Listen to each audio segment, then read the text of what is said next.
Americká armáda má vo zvyku doručovať demokraciu expresným doručením. Kedykoľvek môže bombardér zlietnúť a zasiahnuť cieľ na opačnej strane planéty skôr, než stihnete dopozerať dlhý film. Znie to nemožne, kým si neuvedomíte, že to nie je rýchlosť, čo to umožňuje, ale dosah.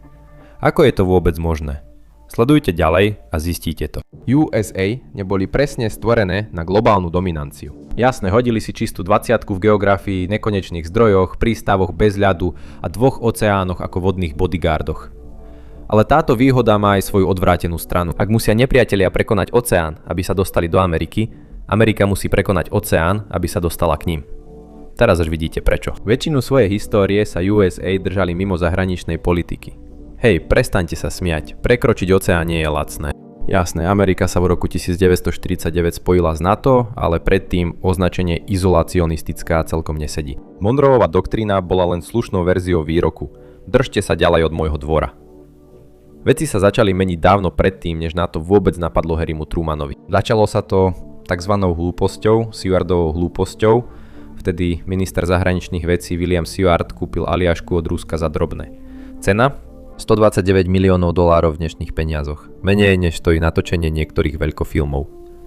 Rusi si mysleli, že sa zbavili zamrznutej pustatiny. Namiesto toho predali Amerike mraziaci box plný zlata, ropy a storočných dôvodov na chválenie sa. Jasné, ropa je skvelá, skutočná výhra? Nehnuteľnosti. Tých 9 vojenských základní na Aliaške sa počas studenej vojny stalo dokonalou štartovacou rampou. Amerika tým dala najavo: vidíme vás. A stále sú dôležité aj dnes, pretože áno, je tu Rusko a Čína. Áno, Čína. Tie aliašské vzletové dráhy, bližšie k Pekingu než je New York k Los Angeles, naozaj. Zrazu Spojené štáty nie len strážili svoje hranice, ale zasahovali po celej planéte. Aliaška zmenila pravidlá hry. Tie oceány, teraz sú to len kaluže.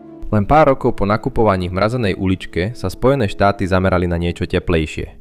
Aloha, Havajské kráľovstvo. V roku 1875 podpísali zmluvu o reciprocite.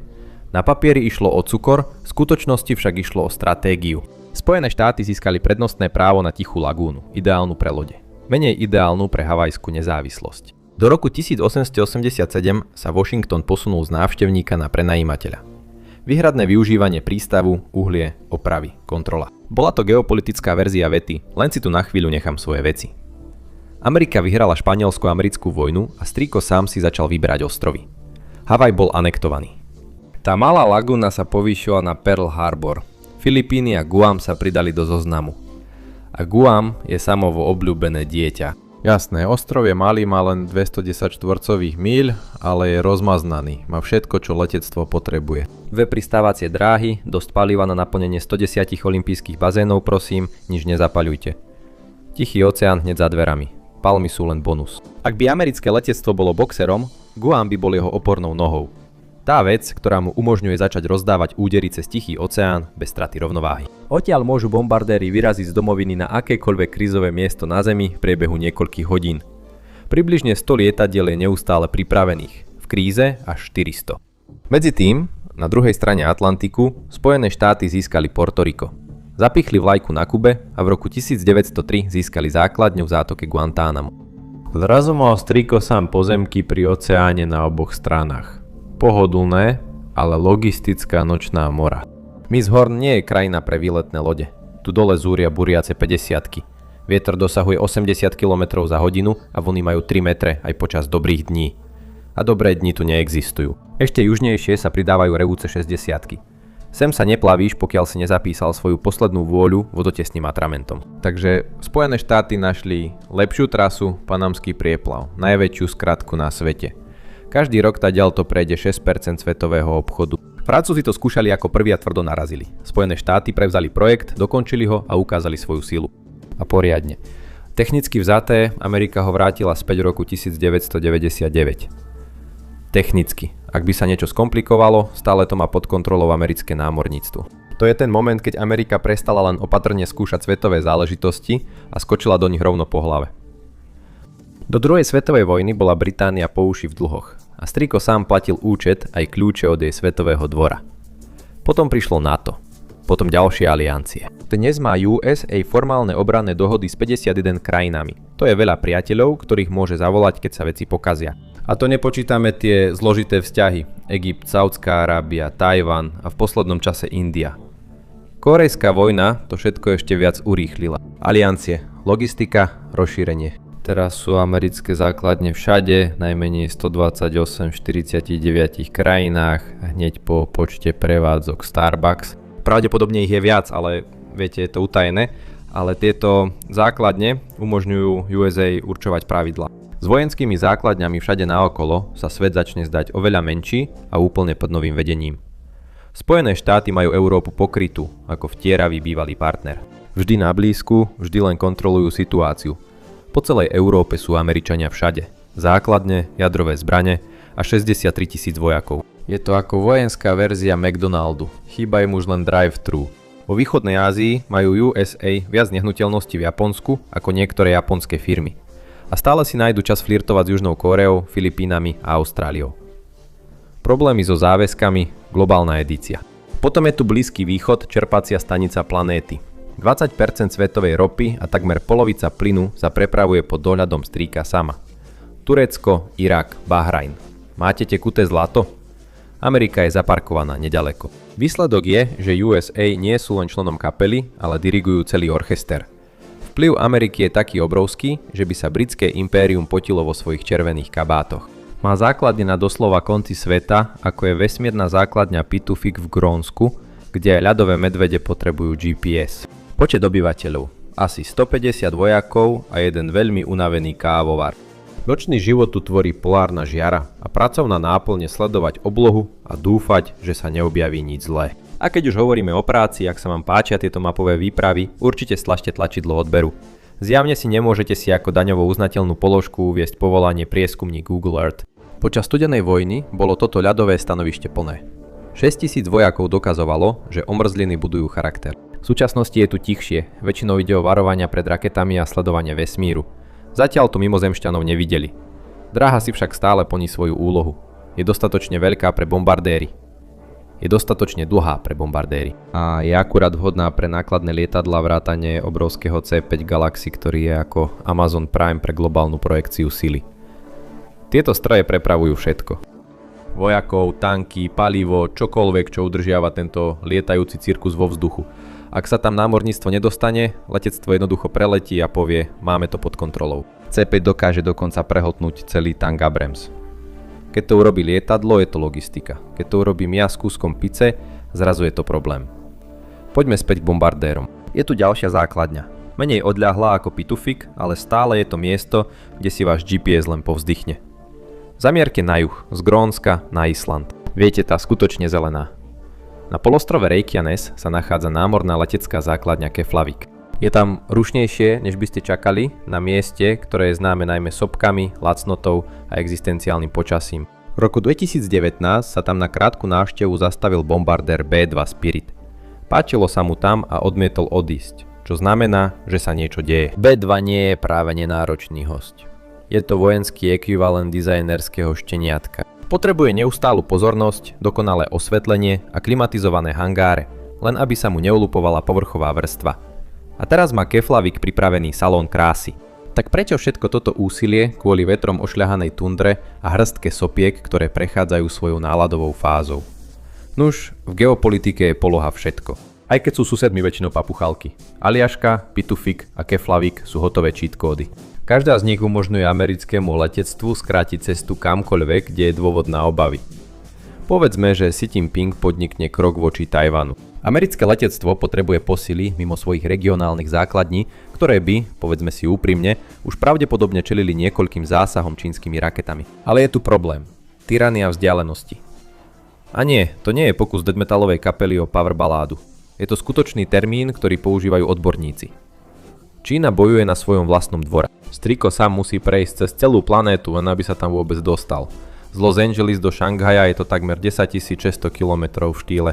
Už tam budeme? Pre USA je to veľa peňazí a spáleného paliva. Riskantné, drahé a určite to niekoho vo Washingtone prinúti zamyslieť sa. Stojí to naozaj za to? Ale strýko sám hrá to na ľahkú obtiažnosť. Vzdialenosť medzi Anchorage na Aliaške a Šanghajom je približne 6900 km. Prečo Anchorage? Tam sa nachádza letecká základňa Elmendorf Richardson.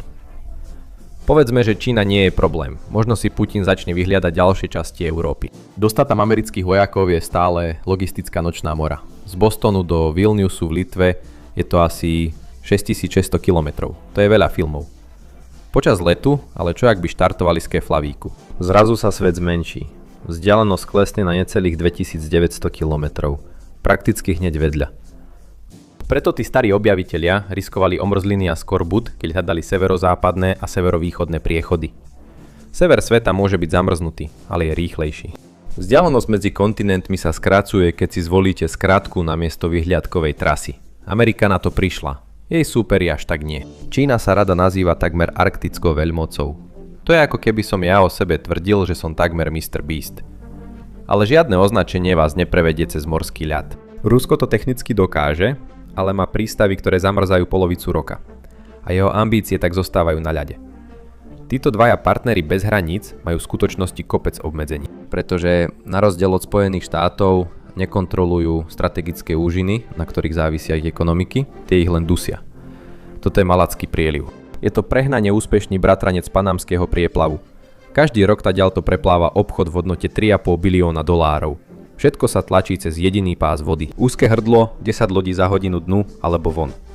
Ale jedna krajina od neho závisí viac ako ktokoľvek iný. Čína. 2/3 jej obchodu prechádzajú taďalto, 83% jej ropy a väčšina zemného plynu. Pre Peking to nie je len lodná trasa, je to záťažový test. Nočná mora. Americké námorníctvo zakotví nedaleko a jednoducho to vypne. Čína kvôli tomu nespáva už 10 ročia. Dokonca to má aj názov. Malacká dilema. Takže sa pokúsila nájsť riešenie. Pozemné trasy s Ruskom samozrejme, ale tie musia viesť zo Sibíry, čo je naozaj ťažké miesto na podnikanie. Pozrite si moje video o tom. Radšej teda vymyslieť plán B.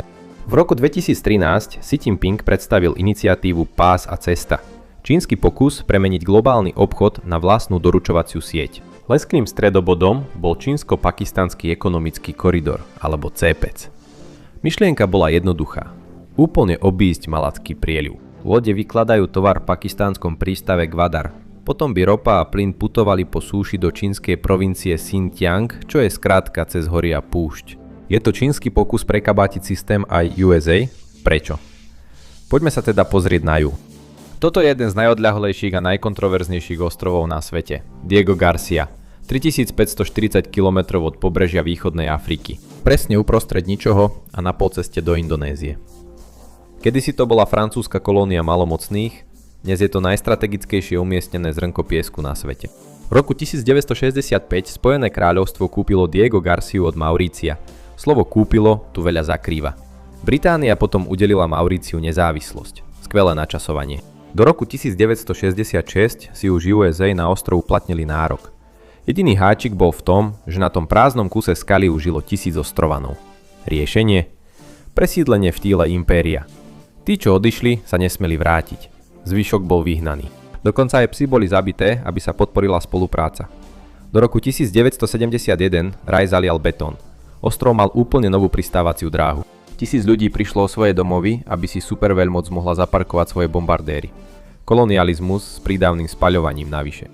Prečo všetky tieto problémy kvôli odľahlému ostrovu? Samozrejme, nezabúdajte, poloha je všetko. Pozrite sa, kde sa nachádza Diego Garcia v porovnaní s CPE. Prakticky naň vrhá nevraživé pohľady.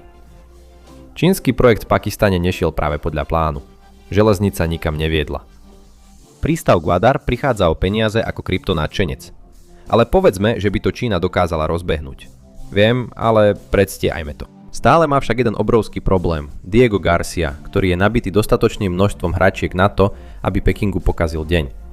4 klimatizované hangáre pre B2, 2 dlhé pristávacie dráhy, bombardéry, stíhačky, tankovacie lietadlá, transportné lietadlá. Odtiaľ to lieta všetko. Zásoby paliva sú tu také obrovské, že keby USA už Diego Garcia nevlastnili, niekto by si už na obrúsku kreslil plány na inváziu. Je to menej základňa, skôr plávajúce kladivo uprostred Indického oceánu. Je to neponoriteľná lietadlová loď Ameriky v Indickom oceáne. Keby došlo na lámanie chleba, americké letectvo by odtiaľto dokázalo udusiť čínske zásobovacie trasy. Bez problémov. Je teda náhoda, že Peking zrazu objavil svoje hlboké znepokojenie nad suverenitou Maurícia? Nie, to si nemyslím. Ale podpora nároku Maurícia na Diego Garciu nie je len o spravodlivosti pre bývalých ostrovanov. Je to aj o výzvach na vysťahovanie pre USA a Spojené kráľovstvo. Aj keby sa to Číne podarilo, jej problém by to nevyriešilo. USA možno frflali, keď Británia súhlasila s vrátením ostrovov Mauríciu, ale ťažko sa obávať, keď máte záložné trasy cez každý oceán. Vráťme sa späť do jesene 2001. Divné, nahnevané obdobie v Amerike. Prvýkrát od roku 1812 niekto prešiel cez oceán, aby zaútočil na pevninu. Takže USA sa rozhodli oplatiť to letecky. 7. októbra zlietol Spirit of America z leteckej základne Whiteman, Missouri. Bol to bombardér B-2, postavený na jediný účel – zasiahnuť kohokoľvek, kdekoľvek. B-2 je lietajúca nádrž na palivo s krídlami. Dokáže preletieť 6900 míľ bez zastavenia. Priemer Zeme je 7900 míľ. Tento stroj dokáže takmer preletieť na druhú stranu planéty na jeden záťah. Zabudnite na trasu New York-Londýn, skúste New York-Tokio s dostatkom miesta na nohy. Toto bolo krátko po 11. septembri. Cieľ? Afganistan. A B-2 bola poriadne vyzbrojená. Niesla 16 GPS navádzaných bomb JDAM, z ktorých každá bola presne navádzaným odkazom pre talibanské protivzdušné obrany. Nerýpte sa s nami. Ale všetka tá sila mala svoju cenu. Dolet. Planéta zrazu pôsobila oveľa väčšia. 4 hodiny po odlete z Missouri dorazil Spirit of America na pobrežie Kalifornie. Práve včas, aby sa stretol s ďalším majstrovským dielom letectva, lietajúcou čerpacou stanicou. Americké letectvo má približne 600 tankovacích lietadiel, čo je 3/4 celosvetového počtu. Bez nich by boli tie vzdialené základne len drahými parkovacími miestami. Prvé tankovanie sa uskutočnilo pri východe slnka. Misia zámerne prebiehala cez deň. Melatonín a miliardové lietadlá nejdú dokopy. Nechcete, aby vám piloti zaspávali počas celosvetového útoku. Bombardér opäť dotankoval nad Guamom, potom nad Malackým prielivom, čo by dnes Pekingu poriadne zvýšilo krvný tlak. Potom urobil ešte jednu zastávku vo vzduchu pri Diego Garcia, kde sú vždy pripravené tankovacie lietadlá. Po natankovaní sa otočil na sever smerom k Afganistánu. V tom čase boli piloti vo vzduchu už viac ako 24 hodín. Keď dorazili k pakistanskému pobrežiu, vzali si tzv. Povzbudzujúce tabletky, aby zostali bdelí. Kofeín jednoducho nestačí, keď je vašou kanceláriou stealth bombardér. Pri tak dlhej misii sa niečo muselo zmeniť. A aj sa to stalo. Keď Spirit of America dorazil do cieľovej zóny, 70% cieľov sa zmenilo. Takže keď padla noc, piloti počas letu preprogramovali svoje JDAMy. Nič nevystihuje stresujúcu prácu lepšie, ako robiť úlohy na novo počas preletu cez kontinenty.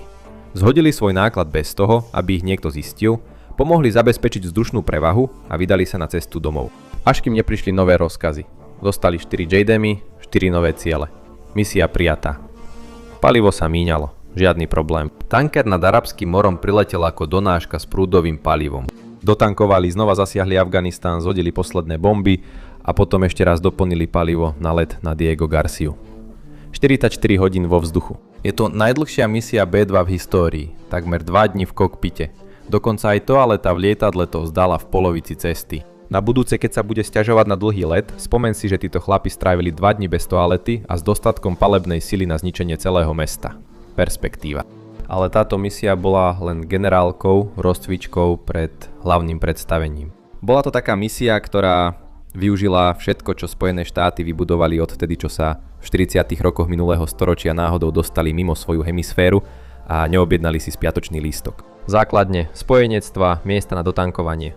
Globálna verzia toho, keď si necháte zubnú kefku u niekoho doma a rozhodnete sa, že tam teraz bývate. Začalo sa to 13. júna, keď Izrael preskočil obvyklé tieňové hry a išiel rovno na hlavnú udalosť s Iránom. Jadrové zariadenia sa rozžiarili ako vianočný stromček. Dokonca aj vedci začali hlásiť PN-ku. Ale korunovačným klenotom bola zariadenie na obohacovanie úrodného paliva. Zakopané hlboko, spevnené a ďaleko mimo Izraelovej ligy. Stíhačky F-35 a F-15 sú elegantné, rýchle a smrteľné, ale pokiaľ ide o ničenie bunkrov, prinášajú na boj len prak. USA to pozorne sledovali. Popcorn v jednej ruke, satelitný prenos v druhej. Uvideli príležitosť. Prečo nechať všetku zábavu Izraelu? Zrodila sa operácia Polnočné kladivo. Keď Amerika plánuje misiu, nedokáže odolať tomu, aby jej nedala názov, ktorý znie ako akčný film z 80. rokov. Diego Garcia bola jasnou štartovacou rampou. Blízko, ticho a pohodlne zásobené. Každý B-2 niesol 2 30 000 librové bomby. Ten typ nákladu, pri ktorom sa turbulencie stávajú osobnou záležitosťou. Krátky let, žiadni unavení piloti, žiadne problémy s toaletou. Ale zatiaľ, čo oči celého sveta smerovali na Diega Garciu, otectvo predviedlo kúzelnícky trik. 7 ďalších B2 sa potichu presunulo na východ cez Atlantik, doplňali palivo na zastávkach uprostred oceánu, ako je Laja na Azorách, portugalskom súostrovi, ktoré je v podstate európskym Airbnb pre bombardéry. Keď B2 preleteli Atlantik, spojili sa s podpornými lietadlami. Pentagon ich nazýval 4. a 5. generáciou. Vojenskou rečou to znamená drahé a lesklé a niečo, na čo sa nechceme, aby sa daňoví poplatníci pýtali. Odkiaľ zlietli, to je len predmetom dohadov. Ramstein v Nemecku, najväčšia americká základňa mimo Ameriky, jedna z ďalších roztrúsených po celej Európe. Kto vie? To je výhoda globálnych nehnuteľností. Nikdy vám nedôjdu možnosti. Potom prišla hlavná udalosť. V momente, keď B2 prenikli do iránskeho vzdušného priestoru, celý región sa rozžiaril ako na 4. júla. Americké námorníctvo malo v blízkosti lode a ponorky, ktoré číhali na blízku. Ak letectvo usporiada väčšierok, námorníctvo prinesie ohňostroj. Viac ako 20 striel Tomahawk boli odpálené. Všetko dokonale načasované. Nič nevyjadruje tímovú prácu lepšie ako synchronizované výbuchy. O 2:10 ráno miestneho času prvý B2 zhodil svoje 2 bomby na Fordo. Potom nasledovali ďalšie, celkovo 14 bomb. Každá z nich zasiahla svoj cieľ vo Fordo a Natanz. Medzi tým riadené strely zasiahli Isfahán ako posledný, takže Irán bol v neistote až do konca. Celkovo sa na operácii podielalo 125 lietadiel. Prezident Trump neskôr dodal, že z toho bolo 52 tankovacích lietadiel. Aj globálne letecké útoky potrebujú palivo. A výsledok? Každé lietadlo, ktoré vstúpilo do iránskeho vzdušného priestoru, odletelo bez újmy. Irán ani nevystrelil. Bolo to, ako by ste prišli na súboj a zistili, že ten druhý si už zbalil veci a odišiel. Let do cieľovej oblasti trval 18 hodín. Keď pripočítate bombardovanie a cestu späť, bolo to spolu 37 hodín. O stave toalety však nie sú žiadne potvrdené správy, pravdepodobne utajené. Škody? Vážne, ale nie smrteľné. Iránske jadrové zariadenia boli tvrdo zasiahnuté, ale neboli zničené. Teherán by ich mohol obnoviť, ak by bol ochotný spáliť hromadu peňazí, času a národnej hrdosti. Ale skutočné ponaučenie prišlo z nebies. Americké letectvo v tú noc niečo jasne ukázalo. Nie je oceán príliš široký, ani vzdušný priestor príliš strážený. Ak chce strýko sám zaklopať, nepotrebuje inváziu, stačí mu letový plán. Nakoniec Spojené štáty odomkli ultimátny cheat code. Je to niečo, o čom sníva každý hráč, bojovník a každý, kto túži byť supervedmocou. Vďaka svojim inžinierským mozgom a globálnej sieti priateľov s pristávacími dráhami môže Amerika udrieť bez toho, aby dostala odvetný úder. Aspoň väčšinou. Ďakujem, že ste sa ku mne dnes pridali. Dúfam, že sa vám video páčilo a ak chcete vidieť viac takýchto videí, zvážte odber a zapnite si upozornenia. Naozaj to robí rozdiel. Ešte raz ďakujem a uvidíme sa na budúce v relácii Mappack. Keď sa pozrie do svojho kalendára, 3. svetová vojna je predbežne naplánovaná na rok 2027, ale môže sa stať aj zajtra náhodou. Možno sa stratí rybárska loď, možno raketa dopadne tam, kde by nemala, alebo sa niekomu jednoducho nepáči, ako je nakreslená mapa. Iskrou je Tajvan, ostrov, na ktorý všetci zabudli, kým sa nestal najhorúcejším ohniskom sveta. Xi Jinping chce mať svoju armádu pripravenú na inváziu, aj keby sa mu to vypomstilo. Napokon, keď obnovujete poriadok, čo už je trochu globálneho chaosu. Dnes sa pozrieme na to, prečo si Čína nemôže dovoliť napadnúť túto malú krajinu. A ak sa vám tieto týždenné videá páčia, určite dajte odber, skôr než moje sebavedomie klesne rýchlejšie ako mŕtve more. Poďme začať s mapou. Čína sa kedysi nazývala Stredná ríša, stred civilizácie a našťastie geografia s tým súhlasila. Jej úrodné jadro bolo továrňou na rýžu, ktorá produkovala jedlo aj ľudí. Ale tento trik mal aj svoju nevýhodu. Rýžové polia boli úplne otvorené nájazdníkom, ktorí sa rútili z euroázijskej stepy, tej nekonečnej trávnatej diaľnice, ťahnúcej sa od Európy až po Mandžusko. Našťastie Čína mala prirodzenú ochranu. Hindukúšske pohorie chránilo jeden bok, zatiaľ čo pobrežie Číny slúžilo ako 9000 míľ, teda 14 500 km dlhý vodný vyhadzovač. Neviete plávať? Nemôžete vstúpiť. Takže pokiaľ bola step chránená, Čína mohla pokojne spávať. Ale história všetko zmenila. Step je kichá a ten ochranný vyhadzovač už nie je taký nabudený a desivý ako kedysi. V roku 1949 sa Čína rozhodla, že jej pristane červená a prešla na komunizmus. Takže Washington vymyslel stratégiu ostrovného reťazca. 3 obranné línie natiahnuté cez Tichý oceán ako spúšťacie drôty.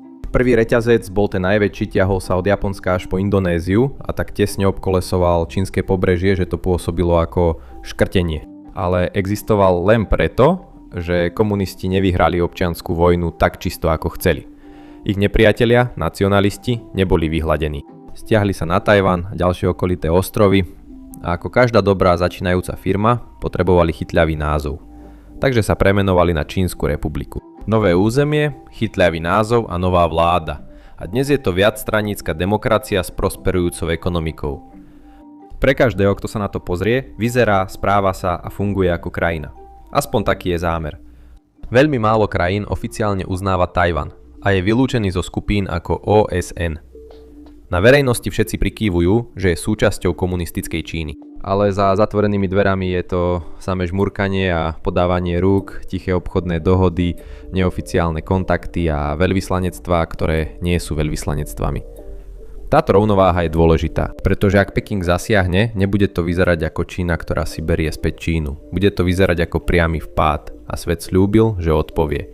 Je to chaotické a práve o to ide. Peking má rád chaos. Samospráva Tajvanu je niečo, čo Čína nedokáže prestať potajomky sledovať a o 3 ráno jej prechádzať sociálne siete. A áno, všetci sme to už zažili. Čína je dnes možno druhou najbohatšou krajinou sveta, ale v roku 1949 bola úplne na kolenách. Toto bola krajina, ktorá kedysi vládla ako najbohatšia ríša sveta, ale bola odsunutá na vedľajšiu koľaj, že jej občianska vojna s miliónmi mŕtvych sotva vyvolala záujem v zahraničí. Peking nazýva toto obdobie storočím poníženia. 100 rokov, počas ktorých bola krajina utláčaná cudzými mocnosťami. Komunistická strana však prisahá, že to všetko sa skončilo už v roku 1949. Samozrejme, Tajvan sa stále nachádza len kúsok od pobrežia, ako pripomienka nedokončených záležitostí Pekingu. Komunistická strana sa ho už v minulosti pokúsila obsadiť a za každým ich Spojené štáty zatlačili späť. Pre Washington to bola politika zadržiavania. Pre Peking to bola soľ do rany. Pripomienka, že aj po roku 1949 mohli cudzinci stále povedať Číne nie, priamo na jej vlastnom dvore. Ale ľudia na Tajvane to tak nevidia. Pre nich nie sú Číňanmi. Sú Tajvanci a chcú, aby to tak zostalo. 63,4% sa považuje výlučne za Tajvancov. Len 2% tvrdia, že sú Číňania. Zvyšok len pokrčí plecami a povie, prečo sa ma na to pýtaš. Len 7% sa vyslovilo za zjednotenie s Čínskou ľudovou republikou, čo je asi také populárne ako ananás na pizzi. Väzby Tajvanu s pevninskou Čínou zoslabli. Nevyhlásia nezávislosť. Nie zo lojality, ale zo strachu pred hnevom Pekingu. Takto to funguje už 10 ročia, ale nič nezostane zamrznuté navždy. Čína sa nevzdala a do roku 2027 bude mať oveľa viac hračiek, s ktorými sa môže hrať. A rovnako ako mrzuté batoľa, Peking nemá záujem sa deliť. Ak chce Peking niekoho obviňovať za chaos v tajvanskom prielive, môže začať pohľadom na Maové portréty na stene. Sľuboval slávu komunizmu. To, čo priniesol, bolo pre Čínu smrteľnejšie ako celé storočie poníženia. Počas veľkého skoku vpred zomrelo 45 miliónov ľudí. Milióny ďalších zomreli počas Maovej kultúrnej revolúcie. Nikto naozaj nevie, koľko ich bolo. Keď konečne prestal zabíjať iných a v roku 1976 sám zomrel, Čína bola troska. Kedysi najbohatšia ríša sveta sa prepadla medzi najchudobnejšie. Jej ekonomika bola len 2% veľkosti americkej ekonomiky. Bola dokonca 10-krát menšia ako ekonomika Brazílie. Sotva to bola taká mocnosť, ktorá by dokázala uskutočniť obojživelnú inváziu proti ostrovu podporovanému západom. Veci sa začali meniť až vtedy, keď Mao nakoniec zomrel. Strana ho na verejnosti stále chválila, ale v zákulisí bol ako ten strýko, ktorého nikdy nepozývajú na rodinné stretnutia. Maovi nasledovníci si uvedomili, že komunizmus nefunguje a zbohatnúť vyzerá oveľa zábavnejšie. Tak otvorili dvere zahraničnému obchodu a peniaze sa začali hrnúť dnu. Keď sa Xi Jinping ujal moci v roku 2012, čínska ekonomika rástla v priemere o 6% ročne a vyšvihla sa na druhé miesto na svete. A potom Čína začala ukazovať svaly. Minula veľa peňazí na zbrane, tisíce balistických a riadených striel, moderné lietadlá ako stealthový Chengdu Je-20 a Shenyang Je-35. Nové lode zahrňali 3 lietadlové lode a 4. je na ceste. Čína má teraz najväčšie námorníctvo na svete so 405 jednotkami vo svojej aktívnej námornej výzbroji. A ešte neskončili. Čoskoro prídu 2 úplne nové modely jadrových ponoriek. A to je len výber tých najdôležitejších vecí. Budovanie čínskej armády prebieha závratnou rýchlosťou. Toto nie je sila vybudovaná na ochranu vlasti. Je vybudovaná na to, aby ukazovala svoju silu. Keď predsednička snemovne reprezentantov USA Nancy Pelosiová navštívila Tajvan, Peking vyletel z kože. Od 4. do 10. augusta Čína uskutočnila ostré cvičenia a dokonca nacvičovala blokádu. Odkaz bol úplne jasný. Čína už nie je tou istou armádou, ktorej Amerika kedysi čelila počas minulých kríz v Tajvanskom prielive. Dve úderné skupiny lietadlových lodí už dnes Peking neroztrasú. Presne to urobil Washington počas tretej krízy v Tajvanskom prielive v rokoch 1995 až 1996. Tajvan bol v období prechodu. Ako znak svojej vyspelosti, ako nezávislej krajiny vo všetkom okrem názvu, sa Tajvan vzdiaľoval od diktatúry, ktorú vytvoril Chiang Kai-shek a konal svoje prvé demokratické prezidentské voľby. A Čína zareagovala ako každá rozumná krajina, vystrelila niekoľko rakiet. Amerika poslala lode, Čína ustúpila. Američania na to zabudli, ale Čína nie. A dnes sú rakety prichádzajúce z pevniny oveľa smrteľnejšie. Blesková hospodárska obnova a rastúca armáda prinášajú nové pokušenia. Keď máte peniaze, chcete ich míňať. Keď ich míňate na zbrane, začnete ich chcieť použiť. Čínsky nacionalizmus nielenže rastie, je všade prítomný. Spoločnosti v zahraničí prestali predstierať, že sú miestne a začali svoju čínskosť o to hlasnejšie a hrdejšie zdôrazňovať. Vlastenecké filmy ako séria Voči bojovník a Bitka pri jazere Changqing boli v čínskych kinách obrovskými hitmi a zarobili miliardy. Medzi tým diplomati v štýle Vočieho bojovníka robia to isté na svetovej scéne. Vyvolávajú konflikty s každým, kto ich počúva. A späť v triedách Peking dokonca zavádza tréning mužnosti, aby zocelil chlapcov v rámci politiky s názvom Návrh na zabránenie feminizácie mladistvých chlapcov, čo skoro budú ako domácu úlohu rozdávať podcasty Andrewa Tatea. Dnešná Čína vystupuje sebavedomo, podobne ako Amerika v 80. rokoch so svojimi nadživotnými akčnými hrdinami a obnoveným sebavedomím. Ale je tu rozdiel. Celé to vlastenecké nadšenie mierí na jediný ostrov vzdialený len 87 míľ 140 km od pobrežia. Ten, ktorý Mao nikdy nedokázal dobiť. Posledná pripomienka storočia poníženia zo strany Japonska a Západu. Medzi koncom roku 2020 a začiatkom roku 2021 Čína uskutočnila zriedkavý prieskum, čo by sa malo urobiť s Tajvanom. A náš prieskum ukázal, že 55% ľudí by podporilo plnohodnotnú vojnu na prevzatie ostrova, 33% bolo proti tomuto nápadu. Zvyšok uviedol, že si nie sú istí. Možno preto, že si už vedeli predstaviť, čo by sa stalo im a ich deťom, keby sa všetko pokazilo. Verejná mienka v autoritárskej diktatúre ako Čína v skutočnosti nehrá veľkú rolu. Ale toto pravdepodobne vyčarilo úsmev na tvári Xi Jinpinga. Čínsky nacionalizmus je jedným z pilierov vlády Xi Jinpinga. Keďže s Tajvanom je spojených toľko histórie a politického kapitálu, ustúpiť by znamenalo veľkú stratu prestíže pre Xi Jinpinga aj pre stranu, najmä teraz, keď sa dá toľko získať. Tajvanský prieliv nie je len pás vody. Je to jedna z najrušnejších obchodných trás na svete. Len v roku 2022 prešlo týmto úzkým kanálom čínsky export v hodnote 1,4 bilióna dolárov. A nie je to len Čína, kto využíva túto trasu. Podľa Amerického námorného inštitútu prešla týmto prielivom v tom roku takmer polovica svetových kontajnerových lodí. Predstavte si to ako panamský priepal na steroidoch, lenže tento sa nachádza medzi dvoma rivalmi, ktorí na seba hrozivo hľadia cez vodu. Status quo trvá už 10 ročia, ale je to nestále prímerie balancujúce na námornej trase. Teraz je Čína blízko k tomu, aby mala potrebné vybavenie aj podporu verejnosti na to, aby sa mohla pohnúť. A Tajvan to vie, preto podniká vlastné kroky.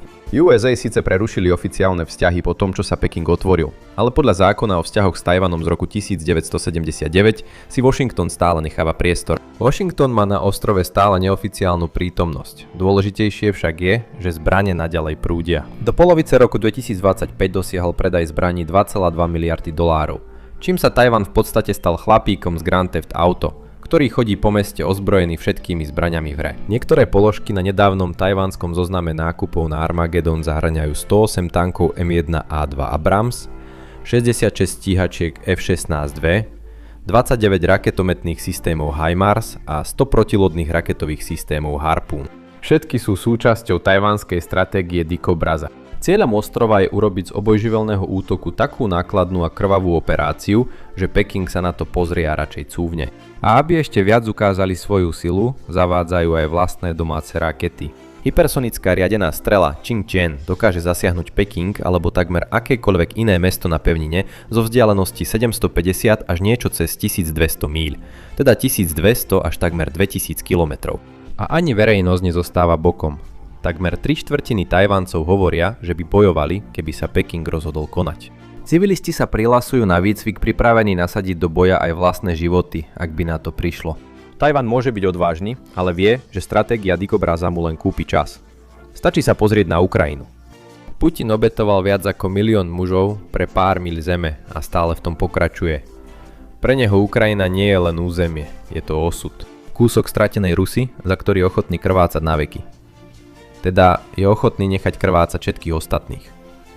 Si má o Tajvane podobné pocity, preto si tí dvaja rozumejú.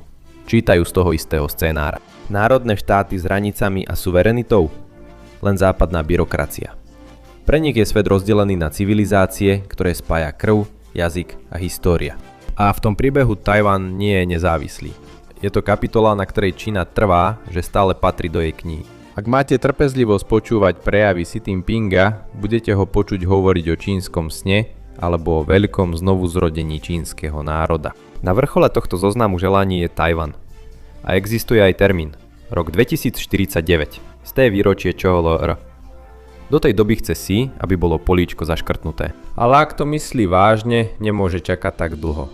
Je to kvôli šedinám. Doslova. Čína starne rýchlo. Keď si dúfa, že obrodí národ, mediánový vek bude takmer 52 rokov, čo je bližšie k Japonsku než k USA. Je ťažké viesť vojnu, keď sa armáda zmenšuje. Nemocnice sú preplnené a rozpočet požierajú dôchodky. Teraz vidíte, prečo je si tak odhodlaný byť pripravený o 2 roky. Nedá sa tomu vyhnúť. Ak to chce urobiť, si to musí urobiť čoskoro. Reálne, v priebehu nasledujúcich 10 rokov, ak si alebo jeho nástupca bude čakať príliš dlho, ten moment pominie. Toto je vrchol Číny, poháňaný jej rokmi rozmachu a stále obrovskou populáciou. Ak budú otáľať, príliv opadne a Peking zostane slabší, starší a po svojej najlepšej šanci prepísať mapu silou. Ale aj keby Peking dal zelenú, víťazstvo nie je isté. Bola by to najväčšia stávka, akú kedy komunistická strana podstúpila. Obojživelné invázie sú najriskantnejším krokom vo vojne. Aj s momentom prekvapenia sú nočnou morou. A Xi by nemal výhodu prekvapenia. Prípravy by boli viditeľné mesiace vopred. Rovnako ako Putinové falošné cvičenia pred útokom na Ukrajinu. Kyjev to videl, pripravil sa a zmaril moskovský bleskový útok. Teraz, po 3,5 roku a milióne obetí, to mal Putin jednoduchšie. Nemusel najprv prevážať svoju armádu cez vodnú plochu. Sankcie voči Číne by boli pripravené ešte predtým, než by prvé lode opustili prístav.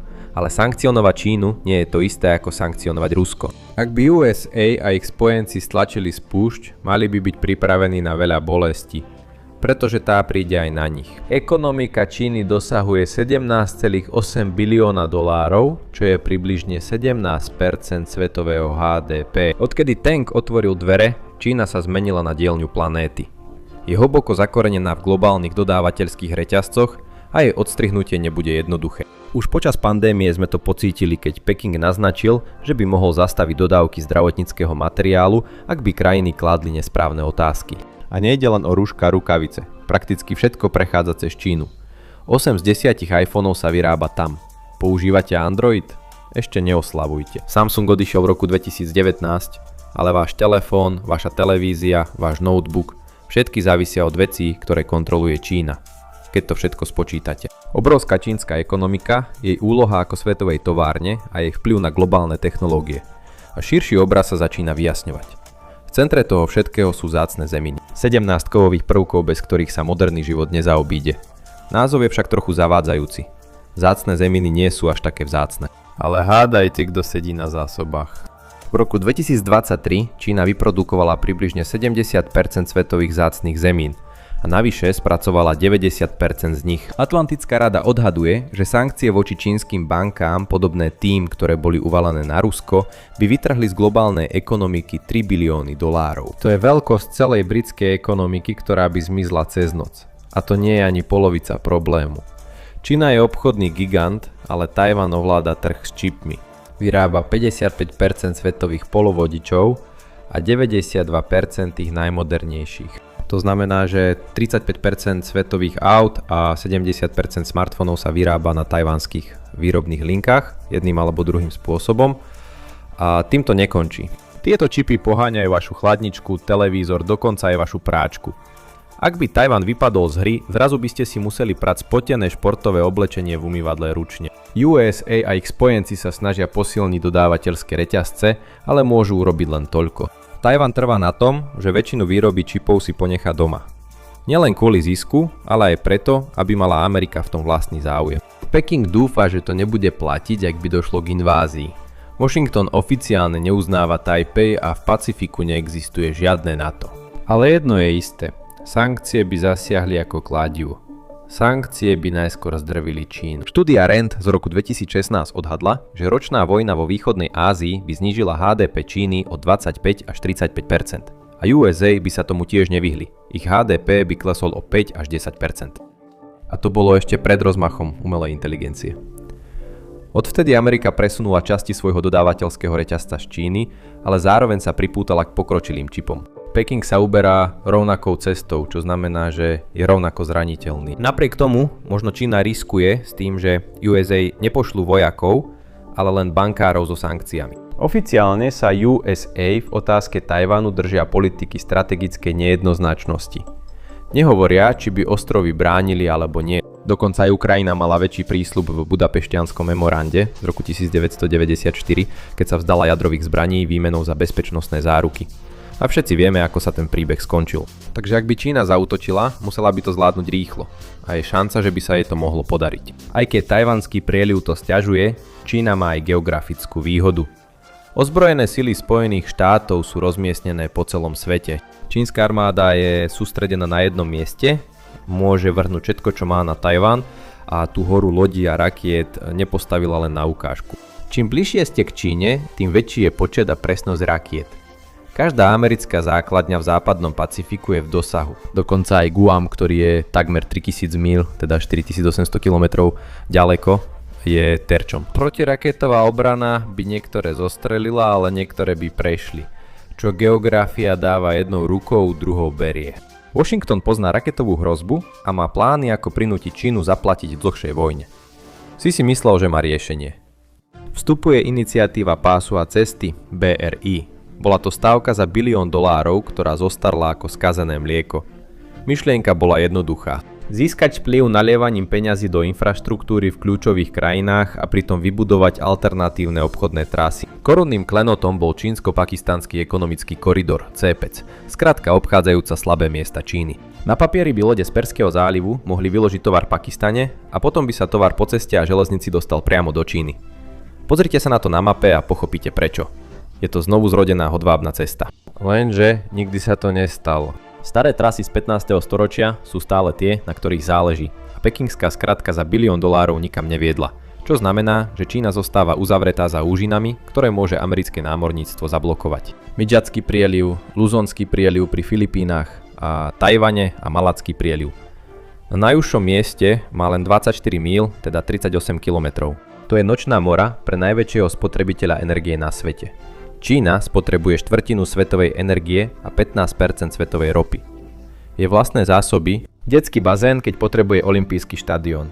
Od roku 1993 musí zvyšok dovážať a 80% tej ropy prechádza cez Malacký prieliv. A tu prichádza na rad Tajvan, uzatvára prvý ostrovný reťazec. Kto vláda Tajvan, rozhoduje o tom, či čínske námorníctvo zostane uväznené pri svojom pobreží alebo sa dostane do Tichého oceánu. A nejde len o ropu. 2/3 celého čínskeho obchodu prechádzajú tým istým úzkým prielivom. Vie to aj americké námorníctvo. Ak by Peking niekedy vyslal lode smerom k Tajvanu, americké lietadlové lode by sa nevybrali len tam. Niektoré by namiesto toho stáli pri Malackom prielive a držali by Čínu za ekonomické hrdlo. Čínske rakety stredného doletu by mohli zasiahnuť americké lode odtiaľto, ale čím ďalej pôjdete, tým slabší je ten dážnik a Amerika má ESO v rukáve. Jedno, ktoré čínske rakety nemôžu tak ľahko zničiť. Hladinové lode a základne môžu byť ľahkým cieľom, ale ponorky sú úplne iná hra na schovávačku. Spojené štáty mali minulý rok vo svojej flotile 64 ponoriek. Čína nebola ďaleko pozadu zo 61. Ale čísla nie sú všetko. Námorníctvo USA prevádzkuje jadrové ponorky, ktoré sú stavané na to, aby vydržali mesiace na mori a ponárali sa hlboko. Admirál Samuel Paparo, vtedajší veliteľ tichomorskej flotily, sa chválil, že americké ponorky sú o celú generáciu pred čínskymi. Nezveličoval. Čína má 48 diesel elektrických ponoriek, ktoré sú na batériu, pekne tiché, kým nemusia vyplávať na hladinu a dobiť sa. Keď sa zapnú tie dieselové motory, je to v podstate ako klakson pod vodou. Dokonca aj čínske jadrové ponorky typ 93 a 94 sú hlučnejšie ako americké. Novšie typy 95 a 96, ktoré sú stále len na papieri, až do okolo roku 2030 a ich sériová výroba bude trvať nejaký čas. Čas, ktorý Peking možno nemá. Takže, čo ak by Čína napadla Tajvan?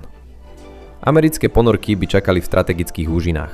Čínska ekonomika by sa začala dusiť, ak by sa boj predĺžoval, a tie ponorky by dokonca mohli útočiť aj na pevniny. Ak by Peking zaútočil na americké základne v regióne, torpéda by vedeli vrátiť úder. Čo by sa však nestalo, je čistý, férový súboj jeden na jedného. USA by mohli nasadiť oveľa väčšiu palednú silu, než s akou Čína počítala. A čoskoro by to nebola len Amerika. Čínsky susedia, z ktorých väčšinu sa jej podarilo nahnevať, by tiež túžili po odplate. 17 krajín má s Pekingom územné spory. Najväčší spor má Japonsko. Takmer všetci v Japonsku žijú na jeho 5 hlavných ostrovoch, ale južnejšie sa nachádza niekoľko osamelých skál, nazývaných Senkaku ostrovy, alebo Diaoyu, ak sa opýtate Číny. Nikto tam nežije, ale v roku 1969 OSN objavila v blízkosti ropu a plyn a zrazu si Čína spomenula, že ich vlastní už od 14. storočia. Je zaujímavé, ako história funguje, keď ide o ropu. A úprimne tento nárok dáva väčší zmysel než pekinská rozprávka o dávnych osadníkoch na Spratlyho ostrovoch. O tom si povieme viac neskôr. V poslednej dobe Čína pritvrdila okolo Senkaku. V januári 2021 prijala nový zákon, ktorý jej pobrežnej stráži dáva zelenú na použitie sily proti zahraničným plavidlám narušujúcim čínske vody. A aké prekvapenie, Pekingová definícia svojich vôd bola taká široká, ako len mohla byť. Zákon to jasne stanovuje. Čínska jurisdikcia zahŕňa vnútorné vody, teritoriálne more, priľahlú zónu, výlučnú ekonomickú zónu, vody nad jej kontinentálnym šelfom a ten krásne nejasný pojem iné vody. Môžete si domyslieť, čo znamenajú iné vody pre Japonsko. Čína už provokovala okolo ostrovov Senkaku a skúšala, kam až môže zájsť voči Japonsku. Tento zákon premieňa tie provokácie na obrovské blikajúce varovné znamenie. Ale čo je ešte dôležitejšie, Japonsko nemôže otočiť chrbát Tajvanu. Jeho životná línia od neho závisí. A 20% z celkového obchodu Japonska prechádza cez Juhočínske more, ktoré Čína militarizuje. Tajvanský prieliv prepravuje 25% jeho exportu, 32% jeho importu a 90% jeho dovozu energií. Preto bývalý premiér Shinzo Abe krátko pred svojou vraždou varoval, že núdzová situácia na Tajvane by bola aj núdzovou situáciou pre Japonsko. Nezveličoval. Ak Čína obsadí Tajvan, samotná existencia Japonska je v ohrození. Abeho vražda Japonsko nevyviedla z kurzu. Naopak, všetko to urýchlila. Položil základy silnejšej armády a jeho nástupcovia pridali plyn. Prvýkrát od druhej svetovej vojny. Japonsko sa vyzbrojuje na ofenzívu. Kupuje rakety, ktoré môžu zasiahnuť ciele ďaleko za jeho brehmi. Potom v decembri 2022 to Tokio oficiálne potvrdilo. Výdavky na obranu dosiahnu 2% HDP do roku 2027. Ten dátum nebol náhodný. Bol zameraný priamo na časový plán invázie Xi Jinpinga. V Japonsku sa nachádza aj približne 54 000 amerických vojakov, čo je viac ako kdekoľvek inde na svete. Aj keby sa Tokio chcelo vyhnúť boju o Tajvan, geografia mu to nedovolí. Tieto základne robia z Japonska súčasť boiska už od prvého dňa. Južná Kórea hostí 25 000 amerických vojakov. Seoul možno hovorí o Tajvane menej ako Tokio, ale je rovnako pevne zakotvený v regionálnej rovnováhe. A je tu ešte väčší problém – obchod. Geografia uväzňuje Južnú Kóreu v tých istých úzkých hrdlách. 90% jej námorného obchodu prechádza cez Juhočínske more a samotný tajvanský prieliv zabezpečuje 30% jej dovozu a takmer štvrtinu vývozu. Južná Kórea sa za vlády Xi Jinpinga snažila balancovať, keď svoju bezpečnosť viazala na Washington, no zároveň profitovala z obchodu s Pekingom. V roku 2024 prezident Lee Jae-myung dokonca povedal, že Seoul by sa nemal prikláňať na jednu stranu a jednoducho poďakovať aj Číne, aj Tajvanu. Ale vďačnosť nezastaví rakety. Keď začne streľba a obchodné cesty sa zúžia, Južná Kórea už nemôže zostať neutrálna. Bezpečnosť a prežitie by ju vtiahli do vojny. Seoul sa môže tváriť, že neutralita funguje, pretože geografia ho chránila pred najtvrdšími krokmi Číny. 11. augusta 2025 sa plavidlo čínskej pobrežnej stráže a loď námorníctva ľudovej oslobodzovacej armády dokázali navzájom zraziť.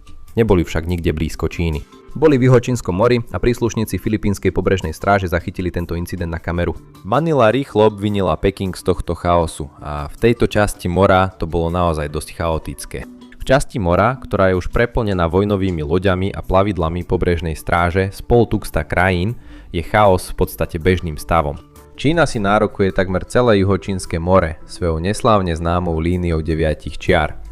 Filipíny v roku 2016 zažalovali na súde v Hágu a vyhrali. Sudcovia zamietli čínske nároky ako nelegálne, ale to Peking nezastavilo. Si bol v podstate v štýle skúste ma zastaviť. Spor Číny s Filipínami sa odtiaľ len zhoršoval. V posledných rokoch prudko zrástol počet stretov lodí. Vražka 2 čínskych plavidiel bola len komickou vložkou. Zvyčajne to schytajú filipínske lode. Ak do nich práve nenarážajú, tak ich ostrekujú čínske vodné delá, pričom posádky pobrežnej stráže a rybári zostávajú premočení, zbití a ponížení. Filipíny urobili to jediné, čo mohli. Ešte viac sa spoliehajú na svojho starého spojenca, Spojené štáty. Americké základne sa kedysi rozprestierali po celej krajine, potom sa po studenej vojne zmenšili. Ale čínska výstavba ostrovov ich prinútila vrátiť sa späť. Teraz je na filipínskej pôde 9 amerických základní. Pozrite sa, kde sa tieto základne nachádzajú. 5 z nich sa nachádza na severe, prakticky mieriac ako nabité pištole na tajvanský prieliv. Ďalšie dve, Palawan a letecká základňa Antonia Batistu, sú otočené k spretliho ostrovom. Ideálne miesta na zablokovanie čínskych námorných trás. Geografia spravila z Filipín nástražný drôt a Washington ho napol na tesno. Filipíny nielenže hostia základne, ale aj sami posilňujú svoju obranu. Je vojenské posilňovanie je zamerané priamo na čínsku expanziu a výcvik bol vyhnaný na maximum. V máji a júni 2025 cvičili filipínsky vojaci bok po boku s Američanmi, Japoncami, Juhokorejčanmi a dokonca aj s Britmi. Čo robili? Jednou z úloh bolo testovanie protilodného raketového odpaľovača Nemesis. Kde boli? Na ostrovoch Batanes. Najsevernejší ostrov, Mavulis, sa nachádza len 88 míľ, teda 142 km od Tajvanu. To je bližšie než je New York k Filadelfii, prakticky susedia v strategickom zmysle. Filipíny tu tiež stavajú prístav. Keď bude dokončený, bude to ideálne východisko na obmedzenie čínskeho obchodu, ak Peking pritlačí viac. Takže teraz tá geografická skladačka začína zapadať do seba. Ak by Čína zaútočila na Tajvan a zatiahla do toho USA a ich spojencov, nečelila by len obrancov ostrova. Bola by stlačená na 2 frontoch, ktoré by sa uzatvárali ako zverák. Ak by sa pridala blokáda v Malackom prielive a Austrália by sa zapojila, Peking by pocítil tlak. Aj so všetkými svojimi novými loďami a raketami hrá nebezpečnú hru, v ktorej je vysoká šanca na prehru. A keď sú šance také zlé, vtedy prichádzajú na rad zúfalé a nebezpečné kroky. Možno sa pýtate, čo jadrové zbrane? Na papieri Čína sľubuje, že jadrové zbrane nepoužije ako prvá. Znie to upokojujúco, kým sa nepozriete hlbšie. V jednom málo známom dokumente s názvom Veda o operáciách 2. delostrovodskej armády sa nachádza drobným písmom napísané, v akých scenároch Peking znižuje prach pre použitie jadrových zbraní. A keď si to prečítate, ten sľub, že jadrové zbrane nepoužije ako prvá, začne vyzerať skôr ako medzera v pravidlách. Čínsky scenár hovorí, že jadrové zbrane prichádzajú do úvahy, ak jadrová superveľmoc začne útočiť na jej strategické ciele a Peking nemá spôsob, ako sa brániť. To nie je narážka na nikoho iného. To je narážka na Spojené štáty. Tento dokument však poukazuje na červené čiary, ako sú útoky na pevninské územie, infraštruktúru alebo mestá. Zasiahnutie čínskych vojenských cieľov na mori by sa nepočítalo, čo znamená, že ak sa boj obmedzí na Tajvan, je reálna šanca, že nedôjde k jadrovému konfliktu. Ale ak tú čiaru prekročíte, svet začne žiariť. Úľava, ktorá je vítaná. Jasné, ale netrvá dlho. Sankcie sme už spočítali. Teraz si spočítajme vojnové straty. Aké je konečné číslo? Analýza agentúry Bloomberg zistila, že vojna o Tajvan by svet stála $10 biliónov. Iba Spojené štáty a Čína majú väčšie ekonomiky ako to. Je to 10% celej svetovej ekonomiky. Prečo by teda Čína riskovala všetko? Historické nároky a ekonomický zisk nevysvetľujú tak veľký hazard. Čína je opäť bohatá, Prečo by mala rozbúrať vody? Stojí naozaj storočná nevraživosť z občianskej vojny za tú cenu? Tajvan sa nachádza uprostred prvého ostrovného reťazca, čo je najväčšia výhra. V súčasnosti je bohatstvo Číny závislé od zahraničnej spolupráce, zadržiavané strategickými úžinami, ktoré nemá pod kontrolou. Ak získa Tajvan, tento reťaz sa pretrhne. Prístavy ako Suao a Hualien môžu byť po boji v troskách, ale keď sa znovu vybudujú, poskytnú Pekingu priamy vstup do Tichého oceánu. S Tajvanom vo svojom zovretí by Čína nielen presúvala lode, mohla by určovať pravidlá hry. Prieliv, Juhočínske more, obchodné tepny Japonska, Južnej Kórey a Filipín. Všetko pod palcom Pekingu. To by nielen narušilo rovnováhu, prepísalo by to mapu s Čínou v centre. Čo je Čína ochotná riskovať pre takúto výhru? To sa čoskoro dozvieme. Ďakujem, že ste sa ku mne dnes pridali. Dúfam, že sa vám video páčilo. Ak chcete vidieť viac podobných videí, zvážte odber a zapnite si upozornenia. Naozaj to robí rozdiel. Ešte raz ďakujem a uvidíme sa na budúce v relácii Mapak. Kedysi sa to nazývalo Americká riviera, teraz je to hrob v púšti s rozlohou 350 štvorcových míľ. Dnes Saltonské jazero zomiera, jeho voda mizne. Vo vzduchu a v pľúcach ľudí, ktorí tu žijú, je toxický prach. Ale to je len polovica príbehu, pretože každý rok sa zo zeme vyťaží viac ako 400 miliónov dolárov a potom sa vrátia presne tam, odkiaľ prišli. A to by mohlo zmeniť všetko. Jazero, ktoré všetci odpísali, by mohlo prepísať globálnu ekonomiku. Zatiaľ čo povrch je neúspech, to čo sa nachádza pod ním je úplne niečo iné. Saltonské jazero leží na riftovom údolí. Zemská kôra je tu tenšia. Len pár míľ. Hlboko pod povrchom magma ohrieva skaly a vodu, ktorá je v nich uväznená. Po celé roky sa toto teplo využívalo na geotermálnu energiu. Samotná voda je toxická, hyperslaná, ale je plná minerálov. Jeden z nich je obzvlášť dôležitý. Lítium. Jedno z najväčších ložísk na planéte sa nachádza priamo pod ľuďmi, ktorí dýchajú ten toxický prach. Množstvo lítia pod Saltonským jazerom by mohlo poháňať 375 miliónov elektrických vozidiel. To je viac než všetky autá, nákladné vozidlá a SUV v Spojených štátoch dokopy. A predsa sa nachádza pod jedným z najtoxickejších a opustených kútov Ameriky. Tento zdroj je cenný kvôli svojej koncentrácii. Niektoré časti Soľanky sú neuveriteľne bohaté, čo z nej robí doslova zlatú baňu. A nachádza sa priamo uprostred veľkého spotrebiteľského trhu. Diaľnice, železničné trate a logistika už existujú. Mechanizmus získavania lítia zo zeme je prepojený s existujúcim geotermálnym priemyslom. V súčasnosti 11 geotermálnych elektrární obkolesuje južné pobrežie Jazeras. Čerpajú prehriatú soľanku na povrch, aby využili paru.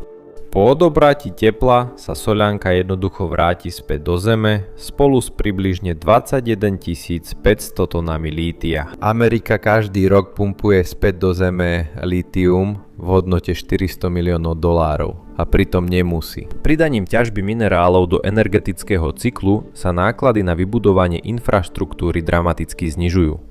Vrty sú už vyvrtané, čerpadlá už bežia. Predriatá soľanka je už na povrchu.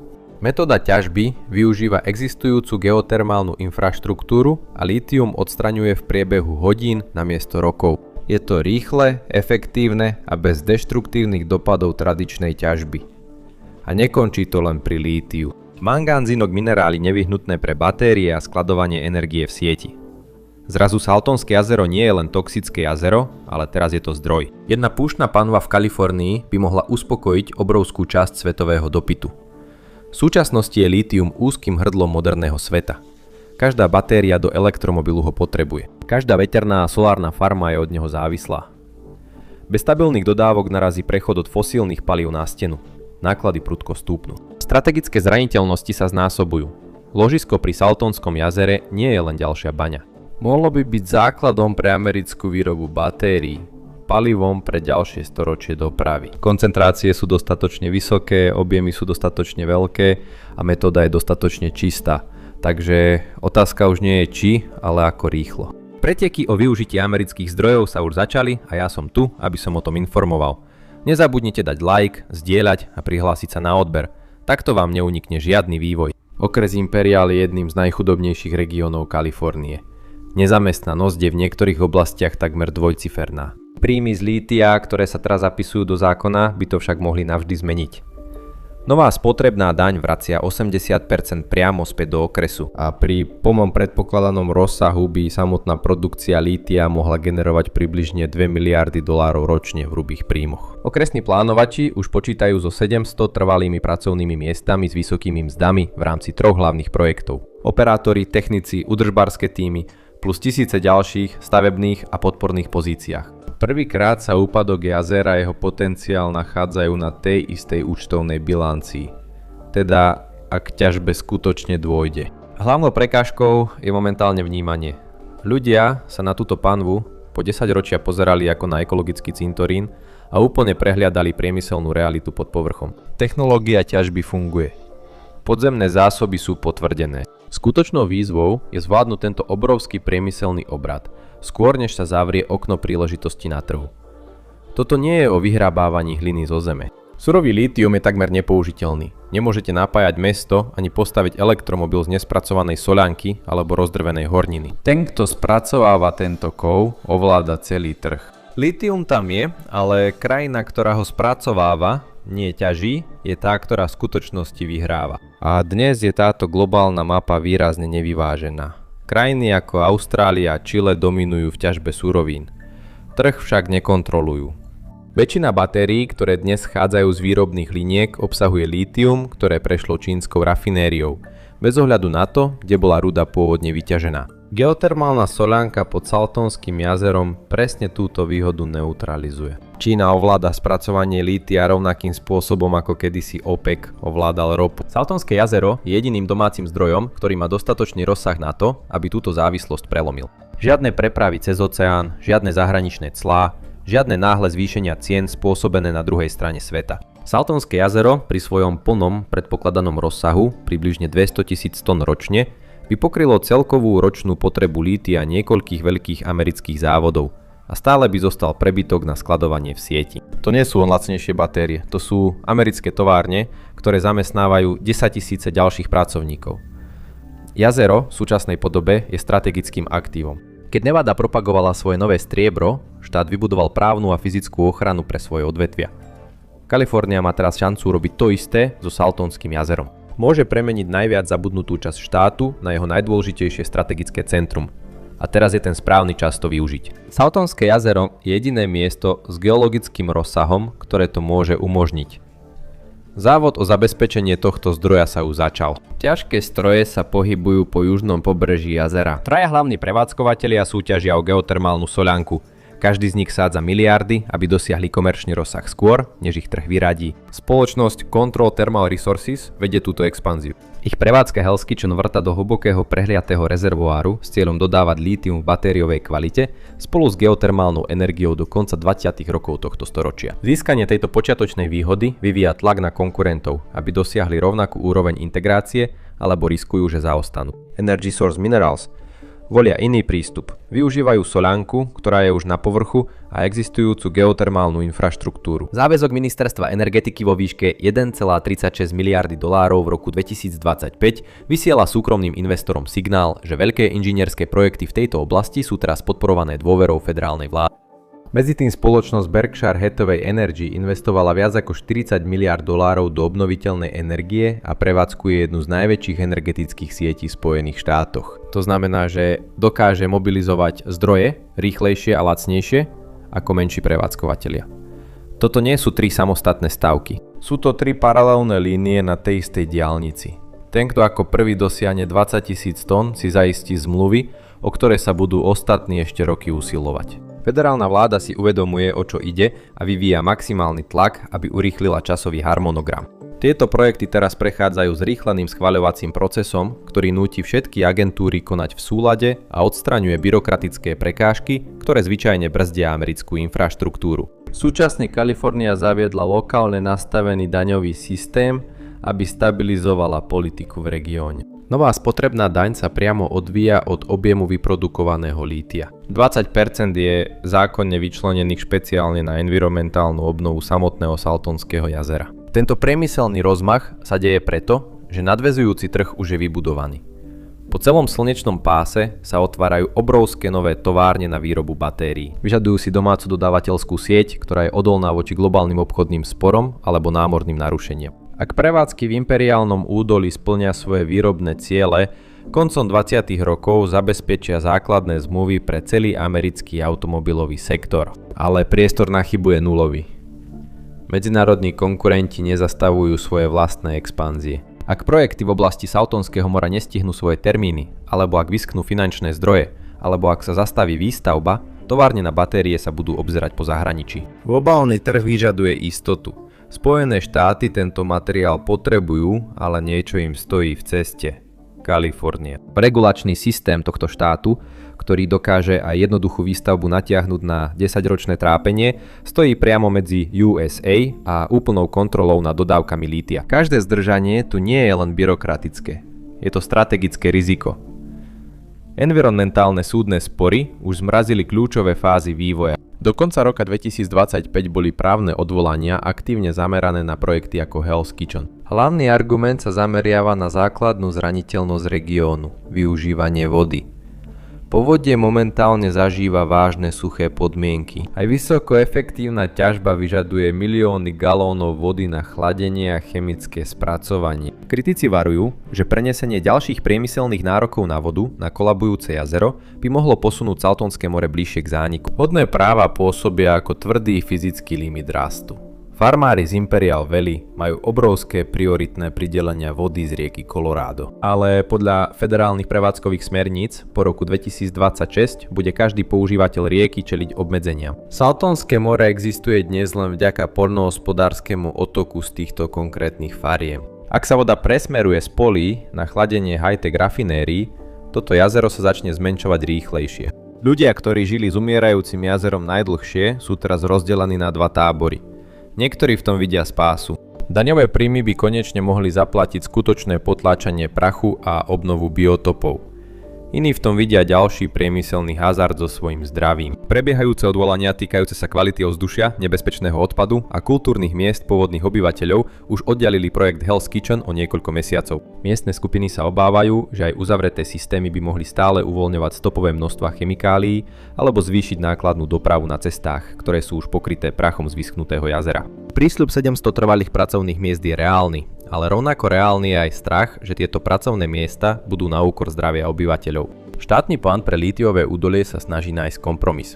Viac peňazí na miestne zmierňovacie opatrenia, spoločná poradná komisia. Ale dôvera je slabá po 10 ročiach nesplnených sľubov o obnove. Aj malé vrty by mohli poškodiť pôdu, ktorá je posvätná pre komunity žijúce tam po celé generácie. Okrem otázky vody zostáva bežné problémy pri povoľovaní obrovskou záťažou. Začiatkom roku 2025 spoločnosť Berkshire Hathaway Energy výslovne pozastavila niekoľko svojich geotermálnych rozšírení s odvolaním sa na neúnosné oneskorenia pri povoľovaní a vážne obmedzenia infraštruktúry. Tieto administratívne prekážky by mohli posunúť spustenie plánované na koniec 20. rokov až do 30 rokov. Na trhu, ktorý sa pohybuje takto rýchlo, je 5-ročné oneskorenie to isté ako neúspech. Ak títo prevádzkovateľia úspešne zvládnu súdne spory, zabezpečia si vodné práva a spustia výrobu do konca 20. rokov, strategické usporiadanie sveta sa zmení. Ale ak zvíťazí regulačné prekážky, okno sa natrvalo zatvorí. Globálny batériový priemysel jednoducho obíde Spojené štáty. Budúcnosť čistej energie krajiny zostane závislá od dovážaného lítia, čo vystaví výrobcov elektromobilov a projekty sietí oneskoreniam, zvyšovaniu cien a zahraničným obmedzeniam. 30 rokov bol Saltonské jazero ignorovaný. Bola to ekologická katastrofa, ktorá čakala na riešenie, ktoré nikdy neprišlo. Teraz je práve tento neúspech nevyhnutnou podmienkou pre masívne priemyselné oživenie. Vynúcuje si to úplné prebudovanie krajiny. Púšť nečaká a Čína určite tiež nečaká. Ale čaká Amerika? Ďakujem, že ste sa ku mne dnes pripojili.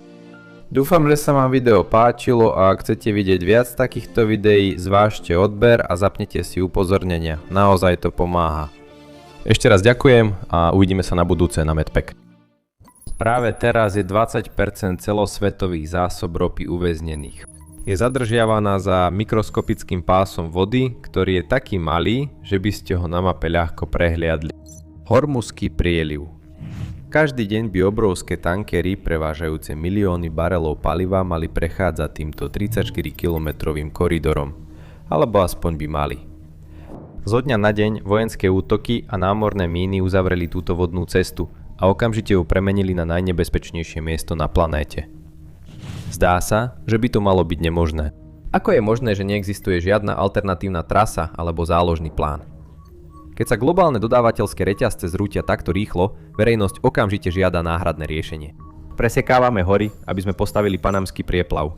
Pretvárame púšť kvôli Suezkému prieplavu. Ak ľudské prežitie závisí od tak úzkeho priestoru, že cez neho vidíte na druhú stranu, prečo najbohatšie krajiny na Zemi jednoducho nevykopú kanál alebo nenajdu inú cestu okolo?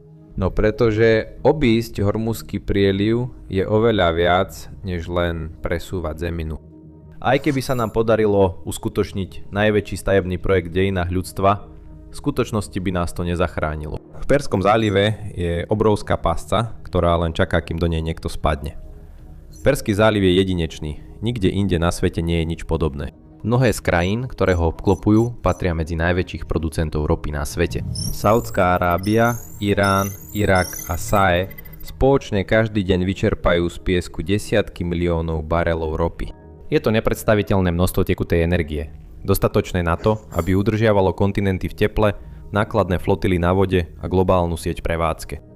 V mnohých ohľadoch je to bijúce srdce moderného sveta, ale jeho geografia má fatálnu chybu.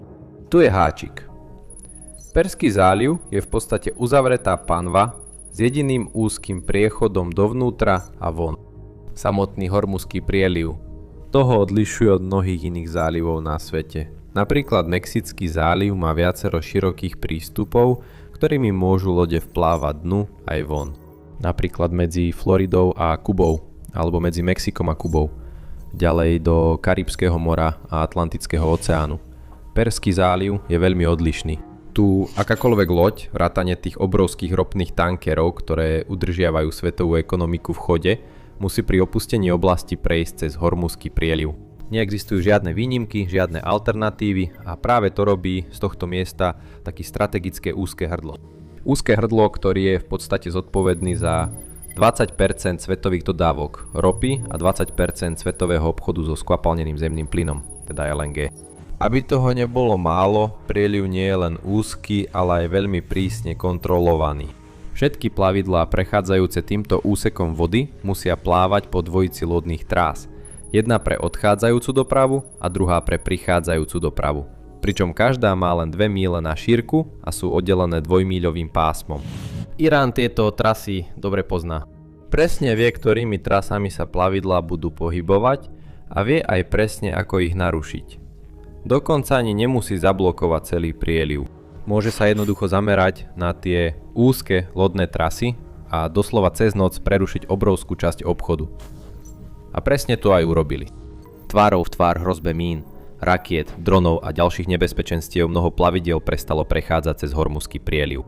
Spoločnosti nechceli riskovať také drahé aktíva ani životy desiatok členov posádky a poisťovne boli oveľa menej ochotné ponúkať poistenie pre akékoľvek lode, ktoré plánovali túto cestu. V dôsledku toho ceny ropy vystrelili nahor a ekonomiky celých kontinentov sa priblížili o veľký krok k bezprecedentnej kríze, aká prichádza len raz za generáciu. Viete, ten typ krízy, ktorý sa v mojej vlastnej generácii stal aspoň 4 krát. A to všetko kvôli jednému pásu vody. Prirodzene, prvá otázka je, prečo to jednoducho nemôžeme obísť? Veď už sme podobné veci v minulosti dokázali. Po stáročia bola svetová obchodná výmena rukojemníkom geografie. V minulosti museli lode oboplávať celú Afriku, doslova preplávať tisíce míľ a stráviť týždne na mori, len aby prepravili náklad medzi Európou a Áziou. Mnohé lode a posádky našli svoju skazu pri pokuse preplávať obávaný mys Dobrej nádeje na južnom okraji Južnej Afriky, kde sa nebezpečné prúdy a zlé počasie spájali a vytvárali smrteľne nebezpečné podmienky na mori. Bolo tu aj pirátstvo s nespočetnými prípadmi, keď boli lode napadnuté alebo unesené a náklad ukradnutý. Ale po stáročia bola táto trasa doslova jedinou reálnou možnosťou, ako dostať lode z jednej strany Afriky na druhu, až kým s tým ľudia niečo neurobili. V roku 1869, po 10 dlhých rokoch výstavby a úpravy púšte, bol otvorený Suezský prieplav, ktorý spojil Červené more so Stredozemným morom a poskytol novú cestu okolo afrického kontinentu. Skrátil trasy o tisíce míľ a celé týždne a priniesol bezprecedentný, nevyčísliteľný impulz pre medzinárodný obchod. Dnes prieplav stále zabezpečuje približne 12 až 14% svetového obchodu. V Amerike, ak sa lode chceli dostať z Atlantického oceánu do Tichého, ich jedinou reálnou možnosťou bolo oboplávať celú Južnú Ameriku. Lode museli prekonávať búrlivé vody, vysoké vlny a silné vetry pri južnom pobreží Južnej Ameriky v oblastiach ako Miss Horn a Drakeov prieliv. Spojené štáty preto preťali Strednú Ameriku a v roku 1914 otvorili Panamský prieplav, ktorý okamžite a dramaticky skrátil čas potrebný na preplavbu lodí z jednej strany Ameriky na druhú. História dokazuje, že ak námorná úžina ohrozuje naše prežitie, dokážeme zmeniť celý kontinent. Takže, keď je okolo Hormuzského prielivu toľko napätia, prečo nemôžeme urobiť to isté? Riešenie krízy v Perskom zálive sa zdá byť zrejmé, ale Blízky východ odoláva našim inžinierským riešeniam. Ak sa pozrieme späť na Suezský a Panamský prieplav, oba boli postavené na celkom zrejmých miestach. Predtým, než bol postavený Suezský prieplav, bolo tam vhodné miesto pre takúto stavbu, keďže severný koniec Červeného mora bol sotva 100 míľ od južných brehov Stredozemného mora. Odborníci vedeli, že to bude stáť neuveriteľné množstvo času a peňazí, ale myšlienka vybudovať tu prieplav bola aspoň logická. Rovnako to bolo aj v Paname, kde iba 50 mil pevniny oddelovalo Tichý oceán na jednej strane od Karibského mora na strane druhej.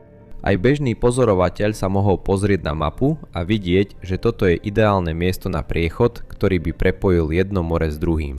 Perský záliv je úplne iný príbeh. Záliv je takmer úplne uzavretý. Je to ako slepá ulica bez východu, okrem cesty cez Hormuzský prieliv do Ománskeho zálivu, odkiaľ pokračuje ďalej do Arabského mora.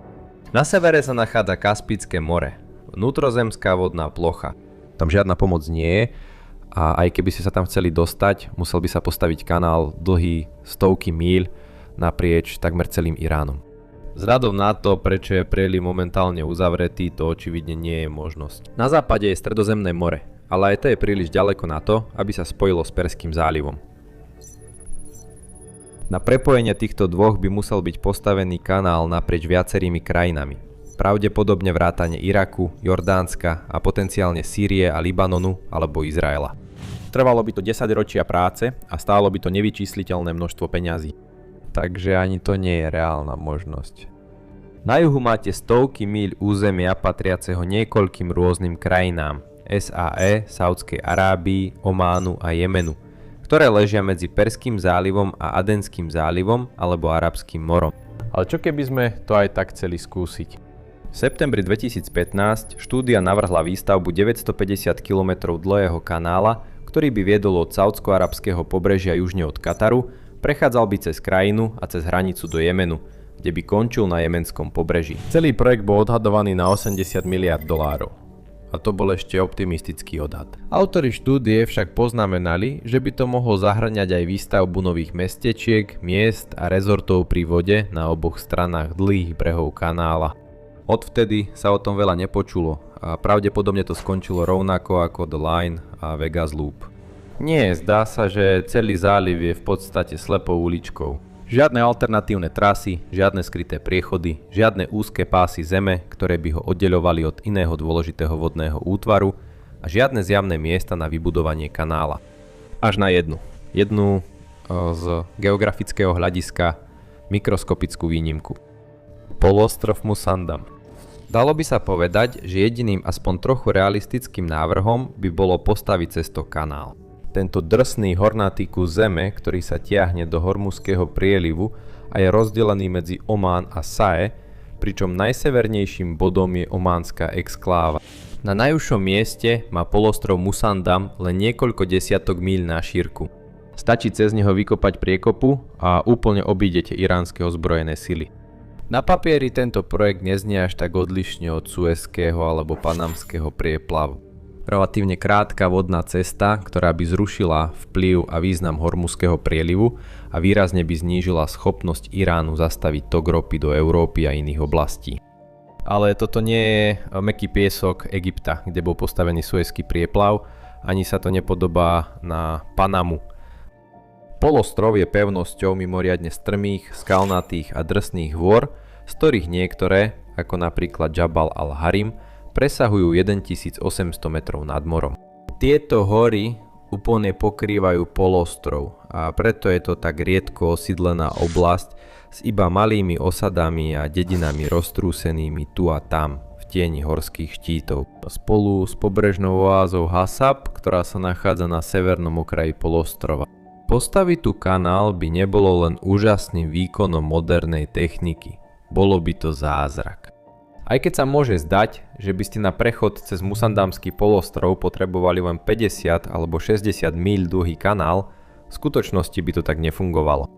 Stavebné týmy by museli preraziť cez hrubé skaly, ktoré sa tiahnu míle od jednej strany polostrova na druhu. Celé hory by museli byť zrovnané so zemou. Kvôli drsnému nehostinnému terénu, aj keby stavitelia našli spôsob, ako sa cez ň prepracovať, nemohli by postaviť jednoduchý priamy kanál z jednej strany na druhu. Museli by sa tu a tam otáčať doľava a doprava podľa prirodzených obrysov krajiny. Obchádzka dlhá 50 míľ sa zrazu zmení na niekoľko stok míľ dlhý labyrint. To by to urobilo oveľa zložitejším, ako napríklad Suezský prieplav, ktorý má približne 120 míľ, alebo Panamský prieplav, ktorý je dlhý 50 míľ. A so zložitosťou samozrejme prichádzajú aj náklady.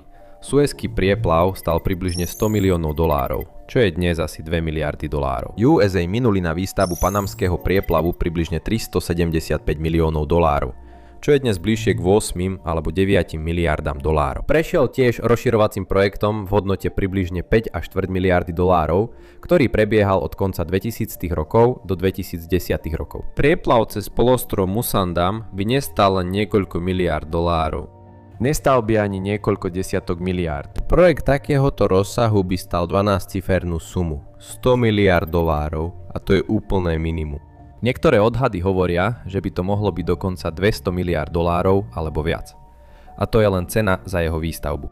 Táto suma ani nezahŕňa ďalšie výdavky, ako je údržba alebo bezpečnosť. A je to aj veľký problém s nadmorskou výškou. Toto vôbec nie je ako v Egypte, kde bola pôda použitá na výstavbu Suezského prieplavu, väčšinou rovinatá od jednej strany po druhu. Vďaka tomu Suezský prieplav nepotrebuje žiadne plavebné komory, pretože nie je potrebné presúvať plavidlá hore a dole na rôznych miestach. Jednoducho preplávajú cez prieplav. Prieplav cez Oman alebo Saje by takto nefungoval. Pretože terén sa tam veľmi mení, bolo by potrebné veľký a zložitý systém plavebných komôr, ktoré by pomáhalo lodiam stúpať a klesať počas celej cesty cez prieplav. Plavebné komory potrebujú vodu, obrovské množstvo vody. A toto je jeden z najsuchších regiónov na planéte. To prináša celý rad nových víziev. Napríklad, odkiaľ by sa vzala voda na naplnenie plavebných komôr? Ako by sa udržiavala? Ako by si kanál poradil počas období intenzívneho tepla, slnečného žiarenia a sucha?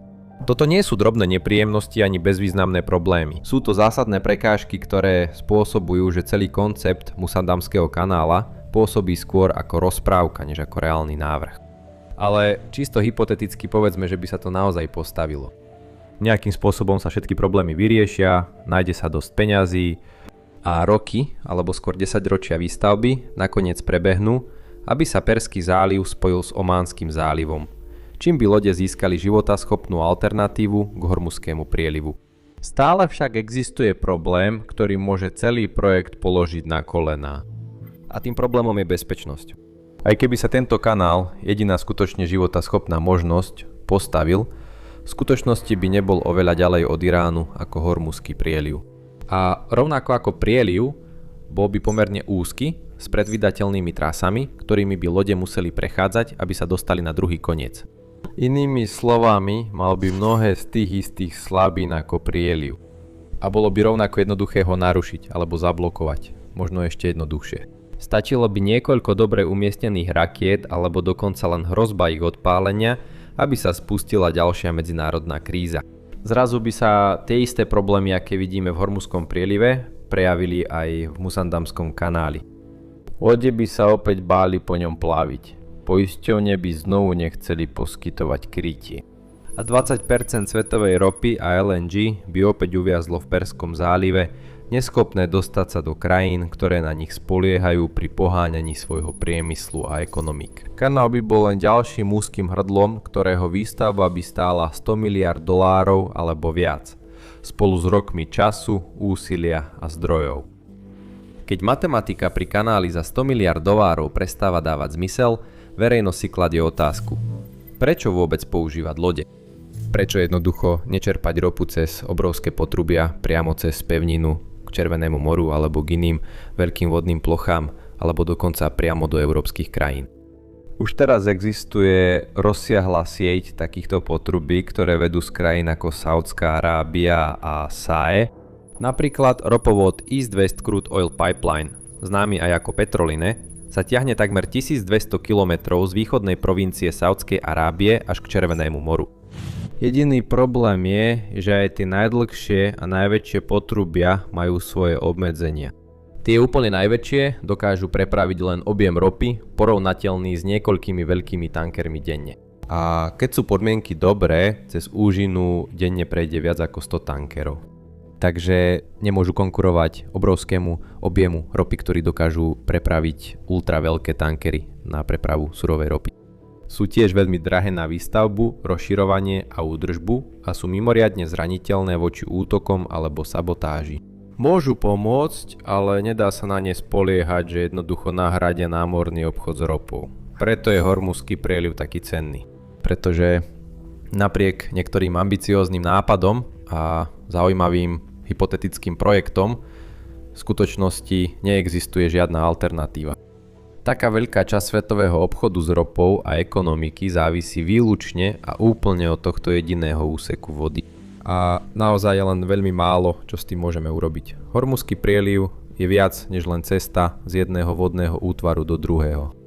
Je to geopolitický tlakový bod, miesto, kde aj menšie regionálne napätia môžu mať globálne dôsledky. Kde ľudia na druhej strane sveta môžu pocítiť vlny vojny, ovplyvňujúce ich každodenný život viacerými spôsobmi.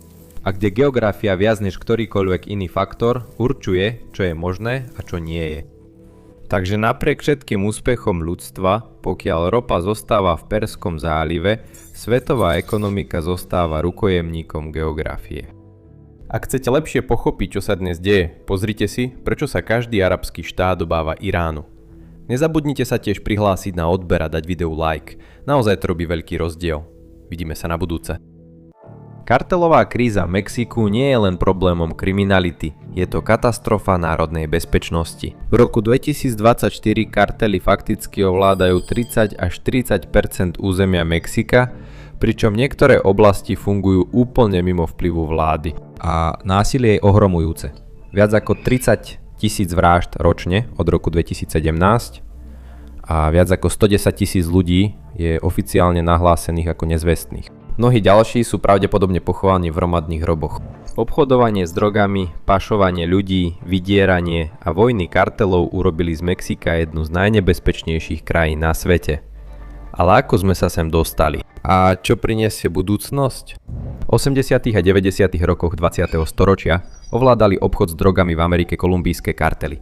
Najmä kartel z Medellínu a kartel z Cali. Tieto organizácie boli majstrami vo výrobe a pašovaní kokainu, ktorí pašovali do Spojených štátov cez karibské trasy. Ale potom sa všetko začalo meniť. V roku 1993 znamenala smrť Pabla Escobara významnú ranu pre kartel z Medellínu a americké orgány činné v trestnom konaní čoraz viac tlačili na pašerákov drog námornými hliadkami. Keď sa stalo ťažšie presúvať kokain cez Karibik, kolumbijské kartely hľadali nové spôsoby, ako prepraviť svoj tovar. A mexické pozemné trasy sa stali novou cestou. Spočiatku boli mexické kartely len prepravcami. Ale keď začali manipulovať s väčším množstvom kokainu, začali preberať kontrolu nad celou operáciou. Od výroby až po distribúciu. Tento posun v moci znamenal začiatok vzostupu Mexika ako dominantného hráča v obchode s drogami. Koncom 90. rokov a začiatkom 2000 rokov už mexické kartely neboli len prostredníkmi. Vyrástli na globálne kriminálne impériá, ktoré ovládali nielen obchod s drogami, ale aj pašovanie ľudí, vydieranie a obchod so zbraňami. Jedným z najväčších mien tejto novej éry mexických kartelov je kartel Sinaloa, ktorý viedol obávaný Joaquín El Chapo Guzmán. Pod jeho vedením sa Sinaloa stala najsilnejšou organizáciou na obchodovanie s drogami na svete. Už to nebolo len o kokaíne. Sinaloa sa špecializovala na heroín, metamfetamín a fentanyl, pričom jej operácie zasahovali do viac ako 40 krajín. Aj keď bol El Chapo chytený a poslaný do USA, jeho kartel je stále významnou silou. A to aj vďaka jeho synom, ktorí pokračujú v rodinnom biznise. Sinaloa zohrala kľúčovú úlohu pri zaplavovaní USA fentanylom, syntetickým opioidom, ktorý je 50 krát silnejší ako heroín. Ich rozsiahle využívanie tunelov pod hranicou medzi USA a Mexikom, vplyv na orgány činné v trestnom konaní a schopnosť prispôsobiť sa ich udržali na špici. Potom je tu kartel novej generácie z Jalisca, alebo CNG, ktorý v poslednom 10-ročí rýchlo naberá na sile. Je známy svojou extrémnou brutalitou a nemilosrdnými taktikami. Vojenský štýl operácií CNG, vrátane prepadov, poprav a používania výkonných strelných zbraní z neho urobil jednu z najnebezpečnejších zločineckých organizácií na svete. Tento kartel prevzal výrobu fentanylu, ktorý je zodpovedný za ohromujúci počet úmrtí v USA. Medzi 70 a 80 tisíc úmrtiami je spojených len s touto drogou. Brutálne metódy CNG sú súčasťou jeho identity a získali si povesť terorizovania nielen konkurenčných kartelov, ale aj celých komunít. Kartel sa stal takým mocným, že ho úrady označili za jednu z najvýznamnejších hrozieb pre Mexiko aj Spojené štáty. Ďalším významným hráčom je kartel Zálivu, jedna z najstarších a najzavedenejších organizácií v Mexiku. Kartel Zálivu kedysi ovládal dôležité pašerácke trasy, ktorými sa drogy prevážali z Kolumbie cez Mexiko do Spojených štátov. Dnes sa však viac zapája do obchodovania s ľuďmi, vydierania a iných nelegálnych aktivít, najmä pozdĺž hranice medzi USA a Mexikom. Aj keď kartel Zálivu stratil veľkú časť svojej bývalej moci v prospech novších a násilnejších kartelov, ako sú CGNG a Sinaloa, stále zostáva silou, s ktorou treba počítať. Vnútorné rozkoly a tlak zo strany orgánov činných v trestnom konaní prinútili kartel Zálivu zmeniť taktiku, no stále má výrazný vplyv v niektorých regiónoch. Potom je tu Los Zetas, pôvodne vytvorená ako vojenské krídlo kartelu Zálivu. Postupom času sa odtrhli a stali sa neslávne známymi pre svoju brutálnosť. Masové vraždy, sťatia a desivé násilné činy sa stali ich poznávacím znamením. Zetas boli kedysi obávaní pre svoje vysoko organizované a efektívne využívanie vojenských taktík, čo z nich robilo jeden z najobávanejších kartelov v histórii Mexika. Avšak, podobne ako mnohé zo starších kartelov, Los Zetas nakoniec čelili vnútornej fragmentácii a zásahom zo strany úradov. Napriek ich úpadku zvyšky Zetas naďalej pôsobia. Často sa zapájajú do vydierania, únosov a iných foriem násilnej trestnej činnosti. V Michoacáne si dve ďalšie skupiny, La Familia Michoacana a Los Viagras, vybojovali vlastné územia. La Familia Michoacana sa spočiatku prezentovala ako skupina s pseudonáboženskou ideológiou, ktorá tvrdila, že chráni miestne komunity. No rýchlo sa stala známou pre svoju brutalitu. Los Viagras sa objavili ako konkurenčná skupina, ktorá často bojovala so kartelom Sinalo a CGNG o kontrolu nad regiónom. Obe tieto skupiny sú silno zapojené do výroby syntetických drog, ako je metamfetamín, a sú známe vydieraním, únosmi a brutálnymi taktikami na udržanie kontroly nad svojimi územiami.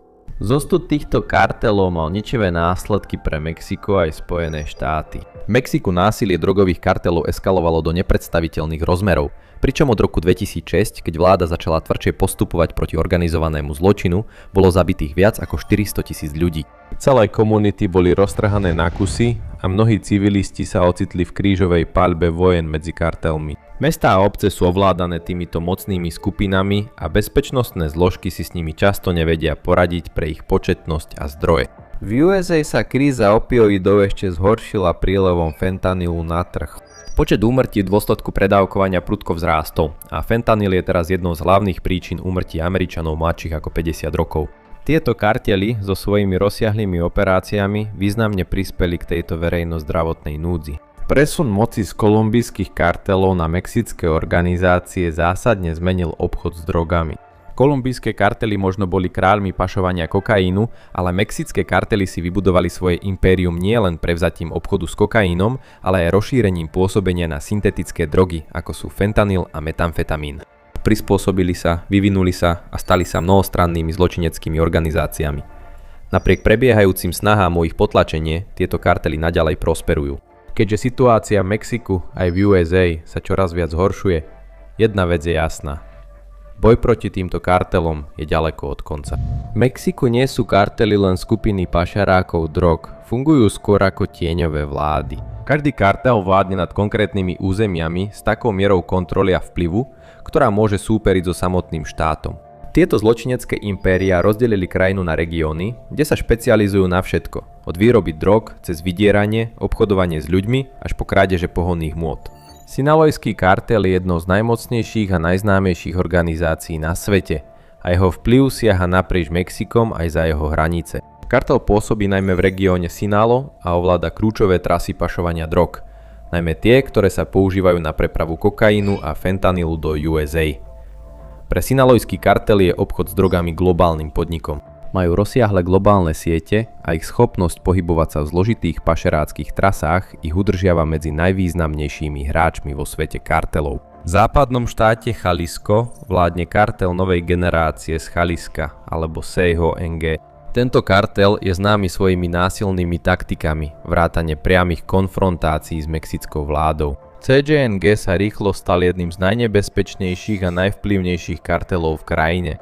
Aj keď sa zapájajú do rôznych nelegálnych aktivít, ich hlavným zdrojom príjmu je výroba metamfetamínu. Jalisco sa stal epicentrom výroby metamfetamínu v Mexiku a operácie CJNG sa rozprestierajú po rozsiahlych oblastiach štátu, kde kontrolujú výrobu aj distribúciu. Násilie zo strany kartelu sa neobmedzuje len na konkurenčné kartely. Zamerali sa na orgány činné v trestnom konaní a vládnych úradníkov s brutálnou efektivitou. Často používajú vojenské operácie na presadenie svojej nadvlády. Na východe je Tamaulipas bojiskom o kontrolu medzi kartelom Zálivu a zvyškami Zetas.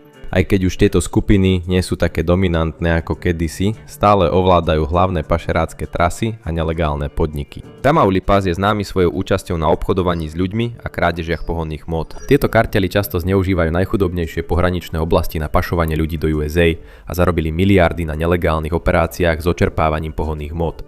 Kontrola kartelu Zálivu nad týmto regiónom je podporovaná jeho prístupom k dôležitej infraštruktúre, ako sú potrubia a distribučné siete. Medzi tým Zetas, ktorí pôvodne vznikli ako polovojenská skupina vytvorená dezertovanými príslušníkmi mexických špeciálnych jednotiek, naďalej používajú brutálne násilie na udržanie kontroly nad týmto regiónom. V Michoacáne, regióne bohatom na poľnohospodárske zdroje, súperí o nadvládu niekoľko kartelov, ale hlavnými hráčmi sú CJNG, Los Viagras a La Familia Michoacána.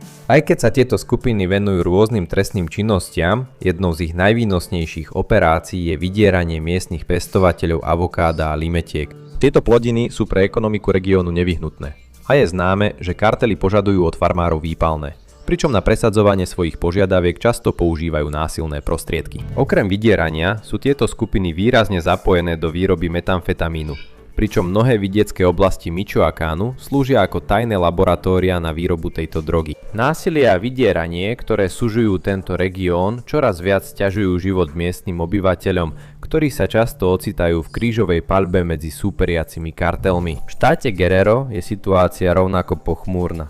Tento štát je známy výrobou heroínu a niekoľko kartelov vrátane Guerrero Unidos, odštiepeneckej skupiny organizácie Beltran Leiva, bojuje o kontrolu nad týmto lukratívnym odvetvím. Guerrero je jedným z kľúčových regiónov v Mexiku na pestovanie maku, ktorý sa potom spracováva na heroín.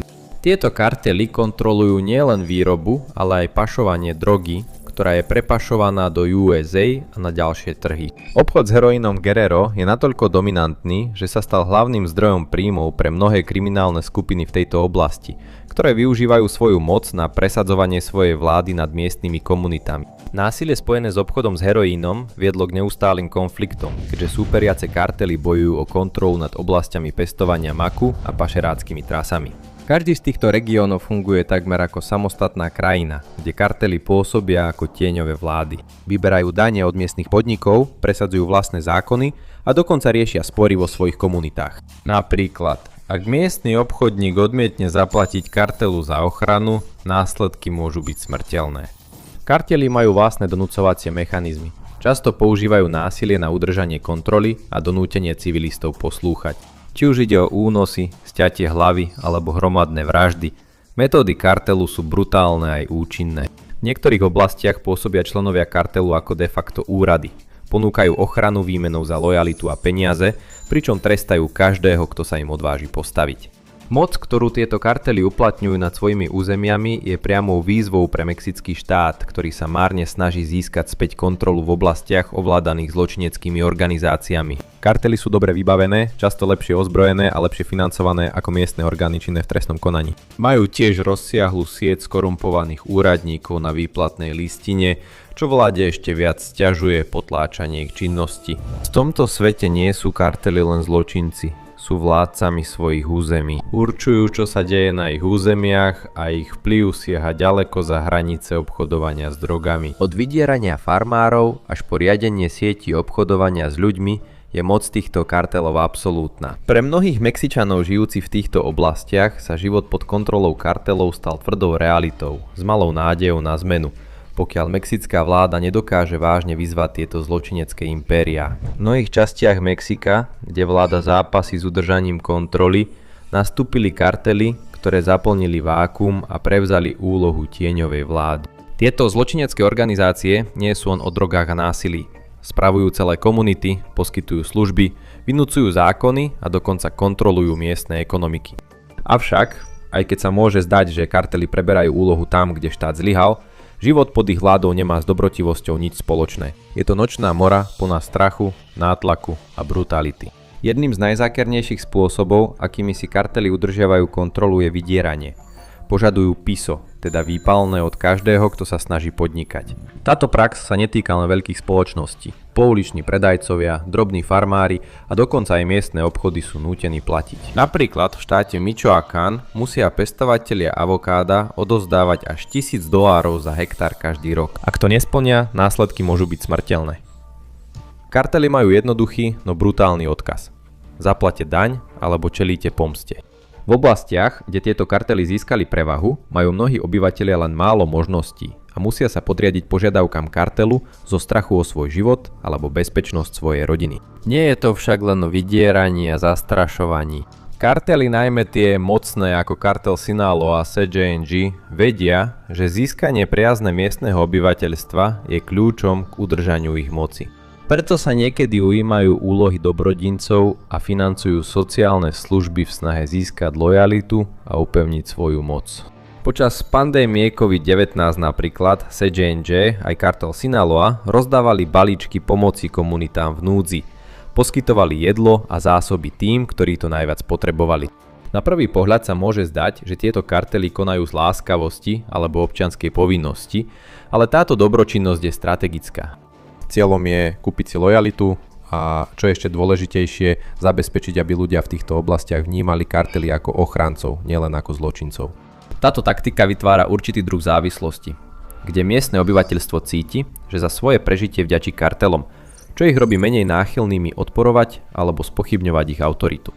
Ale pre tých, ktorí sa nepodriadia pravidlám kartelu, môže byť trest rýchly a hrozný. Kartely presadzujú svoju autoritu s nemilosrdnou brutalitou. Používajú verejné popravy a desivé prejavy násilia, aby vyslali odkaz každému, kto by uvažoval o tom, že sa postaví proti ním. V niektorých prípadoch boli obete sťaté alebo vystavené kyselinovým kúpeľom, čo sú metódy, ktoré nemajú len zabíjať, ale aj vyvolať strach v celej komunite.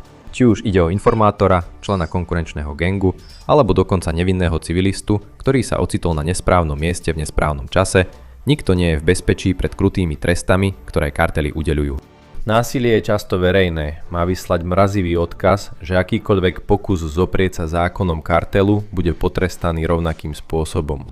A zda jedným z najdesivejších aspektov kontroly kartelov je ich schopnosť verbovať deti do svojich armád. V niektorých regiónoch sú deti už vo veku 10 rokov násilne verbované a cvičené, aby slúžili ako pešiaci v operáciách kartelu. Títo mladí regrúti sú často donútené alebo zastrašované, aby sa pridali. A tí, ktorí odmietnú, čelia hrozným následkom. Mučenie alebo smrť sú bežným trestom pre tých, ktorí sa pokúsia utiecť alebo vzdorovať vplyvu kartelu. Pre tieto deti je voľba jednoduchá.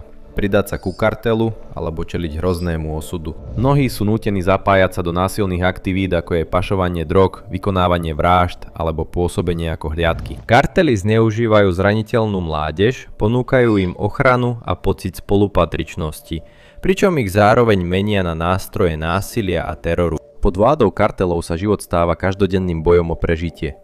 Ľudia, ktorí žijú na týchto územiach, často čelia nemožnej voľbe. Poslúchnuť alebo byť potrestaní. Kartely mnohými spôsobmi vytvárajú systém, v ktorom sú zároveň utláčateľmi aj poskytovateľmi, čo obyvateľom takmer znemožňuje vymaniť sa spod ich kontroly. Strach z násilia, hrozba smrti a neustále vydieranie nechávajú ľuďom len málo nádeje na únik. Neschopnosť alebo neochota vlády postaviť sa týmto kartelom len posilňuje ich moc a cyklus násilia pokračuje bez prestania. Mexické kartely už dávno presiali stereotypnú predstavu pouličných gangov. Teraz fungujú ako mocné polovojenské sily, vybavené obrnenými konvojmi, dronmi a raketometmi. Tieto organizácie už nepašujú len drogy. Vedú plnohodnotné vojny, ktoré často zanechávajú za sebou skazu a chaos. Jedným z najkrvavejších a najnebezpečnejších súperení dneška je prebiehajúci konflikt medzi CJNG a kartelom Sinaloa. Boj, ktorý spustošil celé regióny a pripravil o život nespočetné množstvo ľudí. Tisíce ľudí zomierajú každý rok, keď tieto dva kartely bojujú o nadvládu v obchode s drogami, území a vplyve. Zatiaľ čo boj zúri po celej krajine, štáty ako Michoacán a Zacatecas sa stali epicentrom násilia kartelov. Celé mestá a dediny boli vyľudnené, keďže rodiny utekajú zo strachu, že sa stanú obeťami prestreliek medzi znepriateľenými kartelmi. Násilie často nerozlišuje a zameriava sa na každého, kto stojí v ceste týmto zločineckým impériám. Nevinní civilisti, policajti a dokonca aj miestni politici sa často stávajú obeťami narastajúceho násilia, čo jasne ukazuje, že kartely už nekontrolujú len nelegálny obchod, ale celé komunity. To, čo robí túto vojnu takou smrteľnou, sú vojenské taktiky, ktoré teraz používajú oba kartely. Sú preč časy, keď sa kartely spoliehali len na pouličné operácie alebo skorumpovaných úradníkov, aby vykonávali svoju činnosť. Tieto kartely sa stali sofistikovanými a ťažko ozbrojenými. Prijali rovnaké druhy zbraní a stratégie, aké by ste očakávali od národnej armády. Jedným z najdesivejších prvkov vojny kartelov je používanie obrnených vozidiel, známych v angličtine ako narkotanky alebo v španielčine ako monstruos. Ide o podomácky vyrobené tanky, nákladné autá, ktoré boli spevnené hrubými vrstvami ocele, často vybavené guľometmi a v niektorých prípadoch aj raketometmi. Tieto vozidlá umožňujú kartelom prepadávať mestá, prepadávať súperov a ľahko odolávať zásahom armády alebo polície. CJNG obzvlášť posunul kartelovú vojnu na novú úroveň použitím dronov. Tieto bezpilotné lietadlá sa používajú na zhadzovanie výbušní na konkurenčné skupiny, čím sa obloha mení na boisko. Používanie dronov nie je len desivou taktikou, ale aj znakom rastúcej technologickej vyspelosti kartelu. Pomocou dronov môže CJNG sledovať pohyby nepriateľa, zameriavať sa na konkrétne osoby a dokonca útočiť zhora. A to všetko bez priamej konfrontácie. Schopnosť viesť boj z vzduchu im dáva strategickú výhodu a je to nástroj, ktorý sa kartel Sinaloa a ďalšie skupiny snažia rýchlo osvojiť tiež. Zavedenie dronov do vojny kartelov poukazuje na to, ako ďaleko sa tieto organizácie posunuli vo svojom vývoji od jednoduchých pašerákov drog až po plnohodnotné militarizované sily. Kartely majú teraz prístup k vojenským zbraniam, pokročilým technológiám a rastúcemu počtu nových členov, ktorí sú ochotní zapojiť sa do boja. Títo noví členovia sú často lákaní do armád kartelov sľubom peňazí, moci a ochrany. V oblastiach, kde má vláda malý alebo žiadny vplyv, sa kartely stávajú de facto autoritami a poskytujú pocit kontroly a poriadku v inak chaotickom svete. Ale táto moc má svoju vysokú cenu. Tí, ktorí odmietnú spolupracovať, sú často vystavení krutým trestom alebo smrti. Uprostred tejto vojny sa hranice medzi zločineckými gangmi a legitímnymi vojenskými silami stierajú. Kartely fungujú, ako by boli vlastnými armádami, s vlastnými kódexmi správania, hodnosťami a strategickými operáciami. Budujú aliancie s inými kartelmi, vedú územné boje a využívajú svoj vplyv na ovplyvňovanie miestnych vlád a orgánov činných v trestnom konaní. Pre ľudí žijúcich v týchto oblastiach neschopnosť vlády udržať poriadok len posilňuje moc kartelu. V niektorých ohľadoch začínajú kartely pripomínať vojenské sily darebátskeho štátu. Majú dostatok ľudí, zbrane a vôľu bojovať proti akémukoľvek odporu vrátane mexickej vlády. Keďže CJNG a kartel Sinaloa naďalej rastú v sile a vplyve, je jasné, že ich vojna sa zďaleka neskončila. Ich schopnosť terorizovať celé regióny a destabilizovať krajinu predstavuje pre Mexiko obrovskú výzvu, keďže sa snaží zvládnuť túto rastúcu polovojenskú hrozbu. Dôsledky tejto vojny kartelov sú ďaleko siahle. Zatiaľ čo kartely naďalej rozširujú svoju moc a vplyv, celé komunity trpia. V boji o kontrolu nad mexickými zločineckými impériami ide o veľ a vojna sa len vyostruje. Boj Mexika s mocnými drogovými kartelmi zúri už 10 ročia, no krajina sa zdá byť uviaznutá v nekonečnom cykle násilia a korupcie. Napriek početným snahám vlády a medzinárodných partnerov tieto zločinecké organizácie naďalej silnejú a zanechávajú komunity v strachu. Otázka, ktorú si kladú všetci je, prečo ich vláda nedokázala zastaviť. Odpoveď spočíva v kombinácii systematickej korupcie, neúspešných stratégií a vonkajších vplyvov, ktoré prispievajú k nekontrolovanej moci kartelu. Jednou z najväčších prekážok v boji proti kartelom je hlboko zakorenená korupcia v mexických policajných zložkách. Správa z roku 2020 odhalila, že viac ako 60% miestnych policajných zborov je infiltrovaných členmi kartelu. V niektorých menších mestách je situácia ešte horšia. Celé policajné oddelenia boli kompromitované, pričom policajti odstupujú zo strachu pred pomstou kartelu alebo sú podplácaní, aby zatvárali oči. To znamená, že v mnohých prípadoch ľudia, ktorí by mali chrániť a slúžiť, pracujú priamo pre tie isté organizácie, ktoré terorizujú obyvateľstvo. Kartely využívali úplatky a zastrašovanie na zabezpečenie lojality miestnej polície a vojenských síl, čo sťažuje vytvorenie účinného odporu. Aj keď sa úrady pokúsia zakročiť proti členom kartelu, tieto infiltrácie často vedú k únikom alebo sabotáži. Bez dôveryhodného systému presadzovania práva je boj proti kartelom ako snaha hasiť požiar, keď hasiči stoja na druhej strane plameňov. Mexická vláda sa už dlho spolieha na stratégiu známu ako stratégia likvidácie bosov, ktorá spočíva v zatýkaní alebo zabíjaní vodcov kartelov. Teória je taká, že odstránením hlavy kartelu sa organizácia rozpadne. Táto stratégia viedla k zadržaniu alebo smrti známych vodcov kartelov, ako je Joaquín El Chapo Guzmán, ale výsledky boli ďaleko od úspechu. V skutočnosti sa stalo pravý opak. Násilie kartelov sa vystupňovalo a mocenské vákuum po týchto vodcoch umožnilo prudké vnútorné boje medzi frakciami. Keď sú vodcovia ako El Chapo odstránení, ostatní členovia kartelu sa snažia získať ich miesto na vrchole. Tieto vnútorné boje často vedú k brutálnym vojnám o územie, čo zvyšuje krviprelievanie a destabilizuje celé regióny. Je zrejmé, že odstránenie jednotlivých vodcov nerieši základnú príčinu moci kartelov, len dočasne naruší súčasný stav a zároveň umožní, aby sa objavili nové, rovnako nebezpečné osobnosti. Stratégia likvidácie bossov môže priniesť dramatické titulky, ale nebola udržateľným riešením na zastavenie kartelov. Spojené štáty minuli miliardy dolárov na snahu obmedziť tok nelegálnych drog, ako sú kokain a fentanyl z Mexika. Napriek týmto snahám produkcia fentanylu v Mexiku naďalej raketovo rastie a kartely sa rýchlo prispôsobili meniacim sa trendom v oblasti drog. V roku 2023 americká protidrogová agentúra DEA zhabala viac ako 379 miliónov smrteľných dávok fentanylu. Napriek tomu dopyt po tejto droge zostáva vysoký a kartely naďalej pôsobia beztrestne. Snahy DEA sa zameriavajú na zastavenie dodávok drog na hraniciach a rozbíjanie kartelových operácií. No tieto opatrenia často pôsobia ako riešiť oveľa väčší problém len náplasťou. Zatiaľ čo miliardy dolárov sú smerované do týchto iniciatív, kartely sú stále o krok vpred a nachádzajú nové spôsoby, ako vyrábať a pašovať drogy do USA. Cyklický charakter obchodu s drogami sťažuje prerušenie dodávateľského reťazca. Noví hráči rýchlo nastupujú na miesto tých starých a násilie naďalej eskaluje. Ľudská cena mexickej vojny proti drogám je ohromujúca. Po celej krajine bolo objavených viac ako 500 masových hrobov, ktoré sú mrazivou pripomienkou brutality, za akou kartely zaobchádzajú s tými, ktorí im skrížia cestu. Násilie si vyžiadalo svoju daň aj na novinároch. Od roku 2000 bolo v Mexiku zavraždených najmenej 150 novinárov, pričom mnohí z nich sa stali terčom za to, že vyšetrovali alebo informovali o činnosti kartelov. Tieto vraždy vysielajú jasný odkaz médiám aj verejnosti. Ak sa postavíte proti kartelom, môžete byť ďalší na rade.